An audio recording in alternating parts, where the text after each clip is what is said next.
ಕೃಷಿ ದೀವಿಗೆ. ಕೃಷಿ ದೀವಿಗೆ ಹೊಸ ಬೆಳಕಿಗೆ ಬೇಕು ಕೃಷಿ ದೀವಿಗೆ. ಸಂಶೋಧನಾ ಸಂಸ್ಥೆಯೊಂದಿಗೆ ಕೃಷಿ ಕಲಿಕೆ ಕುರಿತ ಬಾನುಲಿ ಸರಣಿ. ಮಣ್ಣು ಬೀಜ ಬೆಳೆ ಸೂಕ್ಷ್ಮವಾಗಿ ತಿಳಿದು ರೋಗ ಕೀಟಗಳ ನಿಜ ಮರ್ಮವ ಅರಿತು ಸಂಶೋಧನಾ ಸಾರವ ಕೃಷಿಯಲ್ಲಿ ಮೇಳೈಸಲು ವಿಜ್ಞಾನಿ ತಂತ್ರಜ್ಞರ ಸಹಕಾರವು ಬೇಕು. ಕೇಳಿ ಕಾರ್ಯಕ್ರಮ ಕೃಷಿ ದೀವಿಗೆ. ಕೃಷಿ ದೀವಿಗೆ ಹೊಸ ಬೆಳಕಿಗೆ ಬೇಕು ಕೃಷಿ ದೀವಿಗೆ. ರೈತ ಬಾಂಧವರೇ, ಇವತ್ತಿನ ಕೃಷಿ ದೀವಿಗೆ ಬಾನುಲಿ ಸರಣಿಯಲ್ಲಿ ಬರಗಾಲದ ಸಂದರ್ಭದಲ್ಲಿ ಪರ್ಯಾಯ ಬೆಳೆ ಯೋಜನೆಯನ್ನು ಕುರಿತು ಮಂಡ್ಯದ ವಿಸಿ ಫಾರಂ ವಲಯ ಕೃಷಿ ಸಂಶೋಧನಾ ಕೇಂದ್ರದ ಪ್ರಾಧ್ಯಾಪಕರಾದ ಡಾ ಜಿಆರ್ ದಿನೇಶ್ ಅವರೊಂದಿಗೆ ಸಂದರ್ಶನವಿದೆ. ಕೃಷಿ ದೀವಿಗೆ ಹೊಸ ಬೆಳಕಿಗೆ ಬೇಕು ಕೃಷಿ ದೀವಿಗೆ. ಡಾಕ್ಟರ್ ಜಿಆರ್ ದಿನೇಶ್ ಅವರೇ, ನಮಸ್ಕಾರ. ನಮಸ್ಕಾರ ಸರ್. ಕಳೆದ 2 ತಿಂಗಳಿನಿಂದ ಇಡೀ ರಾಜ್ಯದಲ್ಲೇ ಬರದ ಛಾಯೆ ಆವರಿಸಿದೆ. ಹೌದು ಸರ್. ಬಹಳ ವಿಶಿಷ್ಟವಾದ ಎಲ್9 ಪರಿಣಾಮದಿಂದ ಈ ಬಾರಿ ಮುಂಗಾರು ಮುನಿಸ್ಕೊಂಡಿದೆ ಅಂತ ಹೇಳಲಾಗ್ತಾ ಇದೆ. ಆದರೆ ಮುಂಗಾರು ಮುನಿಸ್ಕೊಂಡ್ರೆ ರೈತರು ಮುನಿಸ್ಕೊಳ್ಳೋಕ್ಕಾಗಲ್ವಲ್ಲ, ಅವರು ಪ್ರತ್ಯೇಕವಾದ ಒಂದು ಬೆಳೆ ಯೋಜನೆ ಮಾಡಲೇಬೇಕಾಗತ್ತೆ. ಹೌದು. ಹಾಗಾಗಿ ಬರಗಾಲದ ಇಂತಹ ಒಂದು ಪರಿಸ್ಥಿತಿಯಲ್ಲಿ ಪರ್ಯಾಯ ಬೆಳೆ ಯೋಜನೆಗಳನ್ನು ಏನು ನಮ್ಮ ಮೈಸೂರು, ಮಂಡ್ಯ, ಚಾಮರಾಜನಗರ ಹಾಗೂ ಸುತ್ತಮುತ್ತಲ ಜಿಲ್ಲೆಗಳ ಕೃಷಿಕರು ಮಾಡ್ಕೋಬಹುದು ಅನ್ನೋದ್ರ ಬಗ್ಗೆ ತಾವು ವಿವರವಾಗಿ ಮಾಹಿತಿಯನ್ನು ನೀಡಿ ಡಾಕ್ಟರ್ ದಿನೇಶ್. ಹೌದು ಸರ್. ಸಾಮಾನ್ಯವಾಗಿ ಈಗ ಪರ್ಯಾಯ ಬೆಳೆ ಅಂದರೆ ಈಗ ಮಳೆ ವಿಳಂಬವಾದಾಗ, ಅಂದರೆ ನಮಗೆ ಮಳೆ ಸಾಮಾನ್ಯವಾಗಿ ಜೂನ್ ತಿಂಗಳಲ್ಲಿ ಬರ್ಬೇಕು ಸರ್. ಈಗ ಜುಲೈ ಆಗ್ತಾ ಬಂತು ಕೊಂಡಿಗೆ, ಆದರೂ ಮಳೆ ಬಂದಿಲ್ಲ ಸರಿಯಾಗಿ, ಬಿತ್ತನೆ ಮಾಡೋಕ್ಕಾಗ್ತಾಯಿಲ್ಲ. ಅಥವಾ ಬರಗಾಲವಿದ್ದಾಗ ಅಥವಾ ಈ ಹವಾಮಾನ ವೈಪರೀತ್ಯಗಳಿಂದ ಉಂಟಾದ ಬೆಳೆ ನಷ್ಟವನ್ನು ಕಡಿಮೆ ಮಾಡಲು ನಾವೊಂದು ಮುಂಚಿತವಾಗಿ ರೂಪಿಸಿ ಅನುಷ್ಠಾನಗೊಳಿಸುವ ಕೃಷಿ ನಿರ್ವಹಣಾ ಪದ್ಧತಿಗೆ ಪರ್ಯಾಯ ಬೆಳೆ ಅಂತ ಕರಿತೀವಿ ಸರ್ ನಾವು. ಇಲ್ಲಿ ಈ ಯೋಜನೆಯಡಿ ಏನಾಗುತ್ತೆ ಅಂದರೆ, ನಾವು ಈ ಸ್ಥಳೀಯ ಹವಾಮಾನ ಇಲ್ಲಿ ಎಷ್ಟು ಮಳೆ ಬರುತ್ತೆ, ಈ ಮುಂದಕ್ಕೆ ಬಿತ್ತನೆ ಮಾಡಿದರೆ ಎಷ್ಟು ಮಳೆ ಬರುತ್ತೆ ಅನ್ನೋದನ್ನು ನೋಡ್ತೀವಿ. ಈ ಬಿತ್ತನೆ ಕಾಲ ಯಾವುದು, ಈ ಮಳೆಗಾಲದಲ್ಲಿ ಜೂನ್ನಲ್ಲಿ ಬಿತ್ತನೆ ಮಾಡ್ತಾಯಿದ್ದೀವೋ, ಜುಲೈನಲ್ಲೋ ಅಥವಾ ಆಗಸ್ಟ್ನಲ್ಲಿ ಬಿತ್ತನೆ ಮಾಡ್ತಾಯಿದ್ದೀವೋ ಅನ್ನೋದನ್ನು ನೋಡ್ತೀವಿ.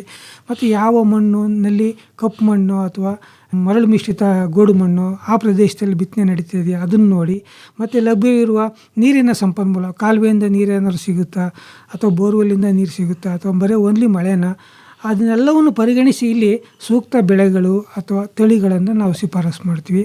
ಮತ್ತು ಬಿತ್ತನೆ ಕಾಲದಲ್ಲಿ ಬದಲಾವಣೆ ಮಾಡ್ಕೊಳ್ಳೋದಕ್ಕೂ ಕೂಡ ಇಲ್ಲಿ ಶಿಫಾರಸು ಮಾಡ್ತೀವಿ. ಮತ್ತು ನೀರು ಮತ್ತು ಪೋಷಕಾಂಶಗಳ ಒಂದು ಸಮರ್ಥ ನಿರ್ವಹಣೆಯನ್ನು ಕೂಡ ನಾವು ಮಾಡ್ತೀವಿ. ಅದ್ರ ಜೊತೆಗೆ ಸೂಕ್ತ ಬೆಳೆ ಸಂರಕ್ಷಣಾ ಕ್ರಮಗಳನ್ನು ಕೂಡ ಅನುಸರಿಸಲು ಇಲ್ಲಿ ಶಿಫಾರಸು ಮಾಡಲಾಗ್ತದೆ. ಇದರ ಮುಖ್ಯ ಉದ್ದೇಶ ಏನಂದರೆ, ಹವಾಮಾನ ವೈಪರೀತ್ಯಗಳ ಪರಿಣಾಮವನ್ನು ಕಡಿಮೆ ಮಾಡಿ ಕೃಷಿ ಉತ್ಪಾದಕತೆಯನ್ನು ಕಾಪಾಡೋದಷ್ಟೇ. ಮತ್ತು ಅದ್ರ ಜೊತೆಗೆ ರೈತರ ಆದಾಯ ಮತ್ತು ಭದ್ರತೆಯನ್ನು ಉಳಿಸೋದು. ನಾವು ಈಗ ಅವರಿಗೆ ಭಾಳ ಆದಾಯನೇ ಫುಲ್ ಬರಬೇಕು ಅಂತ ಏನಿಲ್ಲ, ಏನು ಅಟ್ಲೀಸ್ಟ್ ಒಂದಿಷ್ಟು ಅವ್ರು ಸರ್ವೈವಲ್ ಆಗೋದಕ್ಕೆ ಅವರ ಒಂದು ಆಹಾರ ಭದ್ರತೆಯನ್ನು ನಾವು ಮಾಡಿಕೊಡೋದೇ ಇದರ ಒಂದು ಮುಖ್ಯ ಉದ್ದೇಶ ಸರ್. ಬರಗಾಲದ ಒಂದು ಪರಿಸ್ಥಿತಿನಲ್ಲಿ ಯಾವ ರೀತಿಯ ಬೆಳೆ ಮತ್ತು ತಳಿಗಳನ್ನು ರೈತರು ಆಯ್ಕೆ ಮಾಡಬೇಕು? ಈಗ ಬರಗಾಲ ಅಂದ ತಕ್ಷಣವೇ ಈಗ ಸಾಮಾನ್ಯವಾಗಿ ಯಾವುದೇ ಒಂದು ಬೆಳೆ ಬೆಳಿಬೇಕು ನಮಗೆ ಅಂದರೆ, ಆ ಬೆಳೆಯ ಅವಧಿನಲ್ಲಿ ಈಗ 3 ತಿಂಗಳು ಅಥವಾ 4 ತಿಂಗಳು 5 ತಿಂಗಳು ಬೆಳೆ ಅಂತೀವಿ. ಈಗ 4 ತಿಂಗಳು ಬೆಳೆ ಇತ್ತಂದರೆ, ಈಗ ಭತ್ತ ಇದೆ, ಭತ್ತ ಏನಾದರೂ ನಾವು ಬೆಳಿಬೇಕಂದ್ರೆ ಕಾಲುವೆ ನೀರಿನಲ್ಲಿ ಸುಮಾರು 1500ರಿಂದ 2000 ಮಿಲಿಮೀಟ್ರ್ ನೀರು ಬೇಕಾಗುತ್ತೆ. ಅದೇ ಮಳೆ ಪ್ರದೇಶದಲ್ಲಿ ಬೆಳೆದ್ರೆ 900ರಿಂದ 1000 ಮಿಲಿಮೀಟ್ರ್ ಮಳೆ ಬೇಕಾಗುತ್ತೆ. ಈಗಿನ ಒಂದು ಪರಿಸ್ಥಿತಿನಲ್ಲಿ ಅಷ್ಟು ಸಿಗುತ್ತಾ ಅನ್ನೋದೊಂದು ಕ್ವಶನ್. ಅದಕ್ಕೋಸ್ಕರ ಏನು ಮಾಡ್ತೀವಿ, ಈ ಮಳೆ ಆಶ್ರಿತ ಬೆಳೆಯನ್ನು ನಾವು ಅಂಥ ಒಂದು ಪ್ರದೇಶಕ್ಕೆ ಶಿಫಾರಸು ಮಾಡ್ತೀವಿ. ಈಗ ಮಳೆ ಆಶ್ರಿತ ಬೆಳೆ ರಾಗಿ ತೆಗೆದುಕೊಂಡಾಗ, ರಾಗಿಗೆ ಸುಮಾರು ನಮಗೆ 600ರಿಂದ 650 ಮಿಲಿಮೀಟ್ರ್ ಮಳೆ ಬಂದರೆ ಚೆನ್ನಾಗಿ ಬೆಳೆಯುತ್ತೆ. ಆದರೂ ಕೂಡ ಇಂಥ ಒಂದು ಬರಗಾಲದ ಎಲ್ನೇನೋ ಪರಿಸ್ಥಿತಿ ಇದ್ದಾಗ ಅಷ್ಟು ಮಳೆ ಆ ಸಮಯದಲ್ಲಿ ಬೀಳೋದಿಲ್ಲ, 3 ತಿಂಗಳಲ್ಲಿ ಬೀಳೋದಿಲ್ಲ. ಆವಾಗ ಏನಾಗುತ್ತೆ, 350-400 ಮಿಲಿಮೀಟ್ರ್ ಮಾತ್ರ ಮಳೆ ಬರುತ್ತೆ. ಅಂಥ ಒಂದು ಪರಿಸ್ಥಿತಿನಲ್ಲಿ ಕೂಡ ಯಾವ ಬೆಳೆ ಬರುತ್ತೆ ಅದನ್ನು ನಾವು ನೋಡ್ತೀವಿ. ರಾಗಿ ಬರುತ್ತೆ. ಆವಾಗ ರಾಗಿ ಏನಿದೆಯಲ್ಲ ಸರ್, ಈಗ 650 ಮಿಲಿಮೀಟ್ರ್ ಬಂದರೆ ಒಳ್ಳೆ ಬೆಳೆ ಬರುತ್ತೆ. ಅದೇ 300-350 ಮಿಲಿಮೀಟ್ರ್ ಮಳೆ ಆ ಏನು 3ರಿಂದ 4 ತಿಂಗಳ ಒಳಗಡೆ ಬಂದರೆ ಒಳ್ಳೆ ಮಳೆ ಬರುತ್ತೆ. ಅಥವಾ ಕಾಲುವೆಯಿಂದ ಏನಾದರೂ 1 ಅಥವಾ 2 ನೀರು ಸಿಕ್ಕಿದರೆ ಒಳ್ಳೆ ಬೆಳೆ ಬೆಳಿಬೋದು ರಾಗಿನಲ್ಲಿ. ಅಂದರೆ ಬರವನ್ನು ತಡೆದಿಟ್ಕೊಂಡು ಬೆಳೆಯೋ ಒಂದು ಶಕ್ತಿ ಅಂಥ ಒಂದು ಬೆಳೆಗಿದೆ. ಅದೇ ಥರ ನವಣೆ ಇದೆ, ಅದೇ ಥರ ಸೂರ್ಯಕಾಂತಿ ಬೆಳೆ ಇದೆ. ಅದಕ್ಕೆ ಸಾಕು 350ರಿಂದ 400 mm ಮಳೆ ಬಂದರೂ ಸಾಕು. ಆ ಥರದಂಥ ಬೆಳೆಯನ್ನು ನಾವು ಸೆಲೆಕ್ಟ್ ಮಾಡಬೇಕಾಗುತ್ತೆ. ಅಥವಾ ಈಗ ಅಲಸಂದೆ ಇದೆ, ಅದಕ್ಕೂ ಕೂಡ ಅಷ್ಟೇ 400 mm ಮಳೆ ಬಂದರೂ ಸಾಕು, ಅದು ಫಸಲು ಬರುತ್ತೆ. ಅಂಥ ಬೆಳೆನ ನಾವು ಸೆಲೆಕ್ಟ್ ಮಾಡಬೇಕು. ಜೊತೆಗೆ ಇನ್ನೊಂದು ಏನು ಮುಖ್ಯವಾಗಿ ನಾವು ಇಲ್ಲಿ ಗಮನಿಸ್ಬೇಕಂದ್ರೆ ಆ ಬೆಳೆಯ ಅವಧಿ. ಈಗ ನಾವು ಈಗಾಗಲೇ ತಡ ಆಗಿರೋದ್ರಿಂದ ಮುಂಗಾರು ಮತ್ತು ಮಳೆನೂ ಕೂಡ ಕಡಿಮೆ ಬರೋದ್ರಿಂದ ದೀರ್ಘಾವಧಿ ತಳಿಗಳನ್ನು ಸೆಲೆಕ್ಟ್ ಮಾಡಬಾರ್ದು. ಯಾವಾಗಲೂ ಅಲ್ಪಾವಧಿ ತಳಿಗಳನ್ನು ಸೆಲೆಕ್ಟ್ ಮಾಡಬೇಕು. ಅಲ್ಪಾವಧಿ ಅಂದರೆ ಎಷ್ಟು? ಕಡಿಮೆ ಅಂದರೆ 100 ದಿನಕ್ಕೆ ಬರೋ ಅಂಥ ತಳಿ ಇರಬೇಕು. 100ರಿಂದ 110 ದಿನ ಅವಧಿನಲ್ಲಿ ಬರ್ತಕ್ಕಂಥ ತಳಿಗಳನ್ನು ಸೆಲೆಕ್ಟ್ ಮಾಡಬೇಕು. ಮತ್ತು ಅಂಥ ಬೆಳೆನೇ ಈಗೇನು ನಮಗೆ 350ರಿಂದ 400 ಕನಿಷ್ಠ mm ಮಳೆ ಏನಾದ್ರು ಬಂದರೆ 3ರಿಂದ 4 ತಿಂಗಳಲ್ಲಿ ಆ ಮಳೆಯನ್ನು ಉಪಯೋಗಿಸ್ಕೊಂಡು ಬೆಳೀತಕ್ಕಂಥ ಬೆಳೆಯನ್ನು ಶಿಫಾರಸು ಮಾಡಬೇಕಾಗುತ್ತೆ ಸರ್. ಇದು ಮುಖ್ಯವಾದಂಥ ಒಂದು ತಳಿ ಮತ್ತು ವೆರೈಟಿಯನ್ನು ಆಯ್ಕೆ ಮಾಡಿ ವಿಧಾನ. ಡಾಕ್ಟರ್ ದಿನೇಶ್ ಅವರೇ, ಈಗ ನಮ್ಮ ಭಾಗದಲ್ಲಿ ಪ್ರಧಾನವಾದ ಆಹಾರ ಧಾನ್ಯದ ಬೆಳೆ ಅಂದರೆ ಭತ್ತ. ಹೌದು ಸರ್, ಹೌದು. ಎಲ್ಲರಿಗೂ ಮನಸ್ಸಲ್ಲಿ ಒಂದು ವಿಚಾರ ಏನಿದೆ ಅಂದರೆ ಕಬಿನಿ ಮತ್ತು ಕೃಷ್ಣರಾಜ ಸಾಗರ, ಹಾರಂಗಿ ಇದು ತುಂಬಿದ್ರಷ್ಟೇ ಭತ್ತ ಬೆಳಿಬೋದು. ಹೌದು ಸರ್. ಈಗ ಭತ್ತ ಬೆಳೆಯುವಂತಹ ಮೈಸೂರು, ಮಂಡ್ಯ, ಚಾಮರಾಜನಗರ ಸುತ್ತಮುತ್ತಲ ಜಿಲ್ಲೆಯ ಕೃಷಿಕರಿಗೆ ತಮ್ಮ ಬೆಳೆ ಶಿಫಾರಸ್ಸೇನು? ಈಗ ಭತ್ತ ಅಂದ ತಕ್ಷಣವೇ ನಾನು ಇದುವರೆಗೆ ಏನು ಹೇಳಿದೆ, ಮಳೆ ಆಶ್ರಿತ ಬೆಳೆನೇ ಅಲ್ಲಿ ಬೆಳೀರಿ ಅಂತ. ಈಗ ಭತ್ತ ಮುಖ್ಯವಾಗಿ ನೀರನ್ನು ಬಯಸ್ತಕ್ಕಂಥ ಬೆಳೆ. ನಾನು ಹೇಳಿದೆ ಕಾಲುವೆನಲ್ಲಿ ಬೆಳೆದಾಗ 1500ರಿಂದ 2000 mm ನೀರು ಬೇಕಾಗುತ್ತೆ. ಇಂಥ ಒಂದು ಪರಿಸ್ಥಿತಿಯಲ್ಲಿ ಕಾಲುವೆ ನೀರಂತೂ ಬಿಡೋದಿಲ್ಲ. ಕಾಲುವೆ ನೀರು ಬಿಡೋಲ್ಲ ಅಂದಾಗ ಅಥವಾ ಕಟ್ ನೀರು ಬಿಡ್ಬೋದು, ಮೇ ಬಿ 5 ದಿನ 10 ದಿನ 1 ತಿಂಗಳಲ್ಲಿ ಬಿಡ್ಬೋದು. ಯಾಕೆಂದರೆ ಜಾನುವಾರುಗಳಿಗೆ ಮತ್ತು ಅಥವಾ ಏನಾದರೂ ಕುಡಿಯೋ ನೀರಿಗೆ ಅಥವಾ ಕೆರೆಗಳನ್ನು ತುಂಬಿಸ್ಕೊಳ್ಳೋದಕ್ಕೆ ಬಿಡ್ಬೋದು. ಇಂಥ ಒಂದು ಸಂದರ್ಭದಲ್ಲಿ ನಾನು ಈವನ್ ಭತ್ತ ಬೆಳೆಯುವಂಥ ಜಮೀನುಗಳಿಗೂ ಕೂಡ ಏನನ್ನು ಮೊದಲು ಶಿಫಾರಸು ಮಾಡ್ತೀನಿ ಅಂದರೆ, ನಿಮ್ಮ ಜಮೀನಿನಲ್ಲಿ ನೀರು ನಿಲ್ಲೋದಿಲ್ಲ, ನೀರು ಹಾಸಿದ ತಕ್ಷಣ ಬಸಿದೋಗುತ್ತೆ. ಅಂಥ ಒಂದು ಜಮೀನಿಗೆ ನೀವು ರಾಗಿನೇ ನಾಟಿ ಮಾಡ್ಕೊಳ್ಳಿ. ರಾಗಿ ಬಿಟ್ಟು ಬೇರೆ ಬೆಳೆ ಬೆಳೆಯೋಕೆ ಹೋಗಬೇಡಿ. ಯಾಕೆಂದರೆ ರಾಗಿ ನಿಮಗೆ ಈವನ್ ಸೆಪ್ಟೆಂಬರ್ ಕೊನೆ ತನಕ ಹೋದರೂ ಕೂಡ ನಮ್ಮಲ್ಲಿ ತಳಿಗಳು ಮತ್ತು ಆ ಬೀಜಗಳು ಲಭ್ಯವಿದ್ದಾವೆ. ಕೃಷಿ ವಿಶ್ವವಿದ್ಯಾಲಯ ಮಂಡ್ಯ ಮತ್ತು ಕೃಷಿ ವಿಶ್ವವಿದ್ಯಾಲಯ ಬೆಂಗಳೂರಿನಲ್ಲಿ ರಾಗಿ ನಾನು ಹೇಳ್ತೀನಿ ಬೀಜಗಳು ತಳಿಗಳನ್ನು ಅವೆಲ್ಲವೂ ಕೂಡ ಲಭ್ಯವಿದ್ದಾವೆ. ಅವನ್ನೇ ನೀವು ನಾಟಿ ಮಾಡ್ಕೊಳ್ಳಿ ರಾಗಿನ. ಈಗಾಗಲೇ ನಾವು ಜುಲೈ ಕೊನೆ ಮತ್ತು ಆಗಸ್ಟ್ ಪ್ರಾರಂಭಕ್ಕೆ ಬಂದುಬಿಟ್ಟಿದ್ದೀವಿ. ಆಗಸ್ಟ್ರಿಂದ ಆಗಸ್ಟ್ 30ರವರೆಗೆ ರಾಗಿ ತಳಿಗಳನ್ನು ಯಾವ ಶಿಫಾರಸು ಮಾಡ್ತೀವಿ ಅಂದರೆ GPU 66 ಇದೆ, ML 365 365 ಅಂತಿದೆ, GPU 45 ಅಂತಿದೆ, GPU 48 ಅಂತಿದೆ. ಇವೆಲ್ಲ ಬೆಂಗಳೂರಿಂದ ಲಭ್ಯವಿದ್ದಾವೆ. ಅದ್ರ ಜೊತೆಗೆ ಮಂಡ್ಯ ವಿಭಾಗದಲ್ಲಿ ನಮ್ಮ ಒಂದು ವಿಶ್ವವಿದ್ಯಾಲಯದಲ್ಲಿ ಕೃಷಿ ವಿಶ್ವವಿದ್ಯಾಲಯ ಮಂಡ್ಯದಲ್ಲಿ KMR 204 ಅಂತ, KMR 340 ಅಂತ, ಆಮೇಲೆ KMR 630, KMR 316, ಇಂಡಾಫ್ 9 ಇವೆಲ್ಲವೂ ಕೂಡ 100ರಿಂದ 110 ದಿನದಲ್ಲೇ ಬರ್ತವೆ. ಬರವನ್ನು ತಡೆದುಕೊಂಡು ಬೆಳೀತವೆ. ಇಂಥ ಒಂದು ತಳಿಗಳನ್ನು ನೀವು ಅಲ್ಲಿನೂ ಕೂಡ ಇದರ ಬಿತ್ತನೆ ಮಾಡಿ, ಇಲ್ಲ ಅಂದರೆ ನೀವು ನಾಟಿ ಮಾಡಿ ಅದನ್ನು ಬೆಳಿಬೋದು ಎಲ್ಲಿ ನೀರು ನಿಲ್ಲಲ್ಲೋ ಅಂಥ ಒಂದು ಸ್ಥಳದಲ್ಲಿ. ಈಗ ನೀರು ನಿಲ್ಲಲ್ಲ ಅಂದರೆ ಇನ್ನೂ ಒಂದು ಏನಂದರೆ ಈ ಸೂರ್ಯಕಾಂತಿ ಬೆಳೆ. ಈಗ ನಿಮಗೆ ಕೇವಲ ಒಂದು 350ರಿಂದ 2 ನೀರು ಕೊಟ್ಟರು ಬರುತ್ತೆ ಅದು ಸೂರ್ಯಕಾಂತಿ ಬೆಳೆ. ನೀವು ಹೇಳ್ಬೋದು ಸೂರ್ಯಕಾಂತಿ ಹಾಕಿದ್ರೆ ನಮ್ಗೆ ಹಕ್ಕಿಗಳು ತಿಂದು ಹೋಗ್ತವೆ, ಇನ್ನೇನು ಬರ್ಡ್ಸ್ ಬಂದೆಲ್ಲ ಡ್ಯಾಮೇಜ್ ಮಾಡ್ತವೆ ಅಂತ. ಅಂಥ ಒಂದು ಸಂದರ್ಭದಲ್ಲಿ ನಿಮ್ಮ ವಿಲೇಜಲ್ಲೇ ಒಂದು 15 ಜನ 20 ಜನ ಫಾರ್ಮರ್ಸ್ ಹಾಕಿದ್ರೆ ತೊಂದರೆ ಆಗೋಲ್ಲ. ನೀವೇ ಮಾತಾಡ್ಕೊಳ್ಳಿ, ಈ ವರ್ಷ ಏನು ಬೆಳೆ ಬೆಳೆಯೋಕ್ಕಾಗೋದಿಲ್ಲಪ್ಪ ನಾವು ಸೂರ್ಯಕಾಂತಿ ಹಾಕೋಣ ಅಂತ. ಒಂದು 20ರಿಂದ 25 ಜನ ರೈತರು ಹಾಕಿದರೆ ಅಂಥ ಒಂದು ಹಕ್ಕಿಗಳ ಉಪಟಳ ಆಗೋದಿಲ್ಲ ಎಲ್ಲದಕ್ಕೂ. ಯಾಕೆಂದರೆ ನಿಮಗೆ ಬಿತ್ತನೆ ಆದ ನಂತರ 1 ಅಥವಾ 2 ಮಳೆ ಬಂದರೂ ಸಾಕು, ಅಥವಾ ಒಂದು ನೀರು ಸಿಕ್ಕಿದ್ರು ಸಾಕು, ಅದು ಒಂದು ಎಕರೆಗೆ ಒಂದು 4ರಿಂದ 5 ಕ್ವಿಂಟಲ್ ಬರ್ತವೆ. ಈಗ ನಮ್ಮಲ್ಲಿ ಒಳ್ಳೆ ಉತ್ತಮವಾದಂಥ ತಳಿಗಳಿದ್ದಾವೆ. KBSH 53 ಇದೆ, KBSH 78 ಅಂತಿದೆ, KBSH 85 ಇದೆ. 100 ದಿನದಲ್ಲೇ ಬರುತ್ತೆ. ಮತ್ತು ಈ ಸೂರ್ಯಕಾಂತಿ ಬೆಳೆನ ನಿಮಗೆ ಇಂಥ ಕಾಲಾವಧಿ ಅಂತೇನೂ ಇಲ್ಲ. ಆಗಸ್ಟಿಂದ ಹಿಡಿದು ನೀವು ಅಕ್ಟೋಬರ್ ತನಕನೂ ಹಾಕ್ಬೋದು. ನಿಮಗೇನಾದರೂ 1 ಅಥವಾ 2 ನೀರು ಸಿಗುತ್ತೆ ಅಥವಾ ಮಳೆ ಬರುತ್ತೆ ಅಂದರೆ ಆಗಸ್ಟಿಂದ ಅಕ್ಟೋಬರ್ ತಿಂಗಳು ತನಕನೂ ಹಾಕ್ಬೋದು. ಕಾಲಾವಧಿಗೆ ಏನು ಅದಕ್ಕೆ ರಿಸ್ಟ್ರಿಕ್ಷನ್ಸ್ ಇಲ್ಲ. ಸೂರ್ಯಕಾಂತಿ ಬೆಳೆನ ಆರಾಮಾಗಿ ಬೆಳಿಬೋದು, ಇದನ್ನು ಬೆಳಿಬೋದು. ಇದಲ್ದೇ ಇನ್ನೂ ಒಂದು ಹೇಳ್ತೀನಿ ನೋಡಿ, ನಿಮಗೆ ಭಾಳ ಲೇಜಿ ಕ್ರಾಪ್ಸು ಹುಚ್ಚೆಳ್ಳು ಅಂತ. ಹುಚ್ಚೆಳ್ಳು ಅಂದ ತಕ್ಷಣ ಈ ಸುಮ್ಮನೆ ನೀವು ಅದನ್ನು ಈ ಗದ್ದೆ ಭೂಮಿನಲ್ಲಿ ಎರಚಿಬಿಟ್ಟು ಒಂದು ಎಕರೆಗೆ ಒಂದು 8 kg ಬೀಜ ಎರಚಿಬಿಟ್ಟು ನೀರು ಬಂದರೆ ಒಂದು ನೀರು ಹಾಯಿಸಿ, ನೀರು ಬರಲಿಲ್ಲ ಅಂದರೆ ಮಳೆ ಬಂದಾಗ ಅದು ಬೆಳೆಯುತ್ತೆ. ಸುಮ್ಮನೆ ಬಿಟ್ಟರು ಕೂಡ ಎಕರೆಗೆ 2ರಿಂದ 3 ಕ್ವಿಂಟಲ್ ಬರುತ್ತೆ. ಇವತ್ತು 8ರಿಂದ 10 ಸಾವಿರ ರೂಪಾಯಿ ಇದೆ. ನೀವು ಗೊಬ್ಬರ ಹಾಕೋಂಗಿಲ್ಲ, ಕಳೆ ಕೀಳಂಗಿಲ್ಲ, ಓನ್ಲಿ ಏನು ಕಟಾವು ಮಾಡೋದು ಅಷ್ಟೇ. ಒಂದು 4ರಿಂದ 5 ಸಾವಿರ ಕಟಾವು ಮಾಡಿದರೆ ನಿಮ್ಗೆ 15 ಸಾವಿರ ಒಂದು ಎಕರೆಗೆ ಇನ್ಕಮ್ ಬರುತ್ತೆ. ಯಾವುದೇ ಸಮಸ್ಯೆ ಇಲ್ಲ, ಆರಾಮಾಗಿ 8,000 ರೂಪಾಯಿ 10,000 ರೂಪಾಯಿ ಕ್ವಿಂಟಲ್ ಇದೆ ಅಂಥ ಬೆಳೆ ಬೆಳಿಬೋದು. ಅದು ಆಗಸ್ಟ್ ಕೊನೆ ತನಕ ಈ ಹುಚ್ಚೆಳ್ಳನ್ನು ಈ ಪ್ರದೇಶದಲ್ಲಿ ಬೆಳಿಬೋದು. ಮತ್ತು ಇದಲ್ಲದೆ ಈಗ ನಮ್ಮಲ್ಲಿ ಈಗ ಹೆಬ್ಬಾಳು ಅವರೆ ಅಂತ, ಈಗ ನೀವೆಲ್ಲ ಲೋಕಲ್ ಅವರೇ ಹಾಕಿ ಬೆಳೀತೀರ, ಅದು ಜೂನ್ ಜುಲೈನಲ್ಲೇ ಇಂಟ್ರ್ ಕ್ರಾಪ್ಸ್ ಆಗಿ ಅಥವಾ ಮಧ್ಯಂತರ ಬೆಳೆ ಆಗಿ ಬೆಳ್ಕೊಳ್ತೀರ. ಈಗ ಅದನ್ನು ಬಿಟ್ಬಿಟ್ಟು ಹೆಬ್ಬಾಳು ಅವರೇ 3 ಮತ್ತು ಹೆಬ್ಬಾಳು ಅವರೇ 4 HA4, HA3, HA5 ಅಂತ ನಮ್ಮಲ್ಲಿ ತಳಿಗಳಿದ್ದಾವೆ. ಇವು ತರಕಾರಿಗೂ ಬರುತ್ತೆ ಮತ್ತು ಕಾಳಿಗೂ ಬರುತ್ತೆ. ಇವನ್ನ ನೀವು ಆಗಸ್ಟ್ ಸೆಪ್ಟೆಂಬರ್ ತಿಂಗಳಲ್ಲಿ 90 ದಿನದಲ್ಲಿ ನಿಮಗೆ ಬೆಳೆ ಮುಗಿದೋಗುತ್ತೆ. ನೀರು ಬೇಕಿರೋದು ಇದಕ್ಕೆ 300 mm ಅಷ್ಟೇ. ನಿಮಗೆ ಎಲ್ಲಾದರೂ ಅಲ್ಪ ಸ್ವಲ್ಪ ಅಲ್ಲಿ 2 ಸರಿ ಮಳೆ ಬಂದರೂ ಮುಗಿದೋಗ್ಬಿಡುತ್ತೆ, ಬೆಳೆ ಬಂದುಬಿಡುತ್ತೆ. ಅಂಥ ಒಂದು ಬೆಳೆನ ನೀವು ಹಾಕೇಳಿ ಅಂಥ ಒಂದು ಪ್ರದೇಶಕ್ಕೆ. ಅದಲ್ಲದೆ ಈಗ ನೀವು ಆಗಸ್ಟ್ ಕೊನೆವರೆಗೆ ಏನಾದರೂ ಹಾಕ್ತಿದ್ದೀನಿ ಅಂದರೆ ಅಲಸಂದೆನಲ್ಲಿ ನಮ್ಮಲ್ಲಿ PGCP 6 ಅಂತಿದೆ, KBC 11 ಅಂತ ತಳಿ ಇದೆ. ಅದನ್ನು ಆಗಸ್ಟ್ ಕೊನೆವರೆಗೂ ಹಾಕ್ಬೋದು. ಮಳೆ ಬರಲೇ ಇಲ್ಲ, ಕೊನೆಗೆ ಬರ ಬಂತು, ಅದನ್ನು ಕಿತ್ಬಿಟ್ಟು ಮೇವುಗಳಾಗಿ ಬಳಸ್ಕೋಬೋದು. ಹಸುಗಳಿಗೆ ಮೇವಾಗುತ್ತೆ, ಬಂದರೆ ಕಾಳು ಬರುತ್ತೆ. ಅಲಸಂದೆನೂ ಕೂಡ ನೀವು ಇಲ್ಲಿ ಹಾಕ್ಕೋಬೋದು ಆಗಸ್ಟ್ ತಿಂಗಳು ಕೊನೆವರೆಗೆ. ಈ ಎಲ್ಲ ಬೆಳೆಗಳನ್ನು ನಾವು ಆಗಸ್ಟ್ ತಿಂಗಳಲ್ಲಿ ಹಾಕಿಬೋದು ಸರ್. ಇದ್ರ ಜೊತೆಗೆ ನಿಮಗೆ ಇನ್ನೂ ಸೆಪ್ಟೆಂಬರಲ್ಲಿ ನಮಗೇನಾದರೂ ನೀರು ಬಂತು, ಲೇಟಾಗಿ ಬಂತು, ಡ್ಯಾಮ್ ತುಂಬಿತು, 1-2 ನೀರು ಸಿಕ್ಕಿದ್ವು, ಅಥವಾ ಏನಾದ್ರು ಮಳೆ ಚೆನ್ನಾಗಿ ಆಗ್ತಾಯಿದೆ ಸೆಪ್ಟೆಂಬರಲ್ಲಿ ಮಳೆ ಆಶ್ರಿತದಲ್ಲಿ ನಾವು ಯಾವುದೇ ಒಂದು ಮಳೆ ಆಶ್ರಿತ ರಾಗಿನ ಶಿಫಾರಸು ಮಾಡೋದಿಲ್ಲ.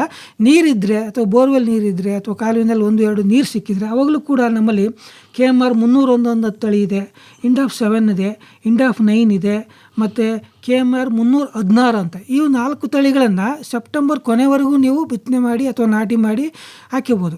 ಈ ತಳಿಗಳನ್ನು ಹಾಕಿಬೋದು. ಅದೇ ಥರ ಸೂರ್ಯಕಾಂತಿ ನಾನು ಈಗಾಗಲೇ ಹೇಳಿದ್ದೀನಿ, ಆ ತಳಿಗಳನ್ನು ಬಿತ್ತನೆ ಮಾಡ್ಕೋಬೋದು ಸೆಪ್ಟೆಂಬರಲ್ಲಿ. ಅವರೇನೂ ಕೂಡ ಸೆಪ್ಟೆಂಬರಲ್ಲಿ ಬಿತ್ತನೆ ಮಾಡ್ಕೋಬೋದು. ಮತ್ತು ಈ ಹುಚ್ಚೆಳ್ಳನ್ನು ಕೂಡ ಸೆಪ್ಟೆಂಬರ್ 15ರವರೆಗೆ ಬಿತ್ತನೆ ಮಾಡ್ಕೋಬೋದು. ಇವೆಲ್ಲವೂ ಕೂಡ. ಅದ್ರ ಜೊತೆಗೆ ನಿಮಗೆ ಮೇವಿನ ಜೋಳ ಇದೆ, COFS 29, 29 ಮತ್ತು 31 ಅಂತ. ಅವಕ್ಕೆಲ್ಲ ಏನು ಹೆಚ್ಚಿಗೆ ನೀರು ಬೇಕಾಗಲ್ಲ. ಬಂದಂಥ ಎಲ್ಲೋ ಸ್ವಲ್ಪ ಮಳೆಗೆ ಅಥವಾ ಯಾವ್ದಾದ್ರು ಒಂದು ಸಾರಿ ಕಾಲುವೆಯಲ್ಲಿ ನೀರು ಸಿಕ್ಕಿದ್ರೆ ಹಾಯಿಸಿದ್ರು ಕೂಡ ಅದು ಬೆಳೆಯೋ ಒಂದು ಬೆಳೆಗಳು.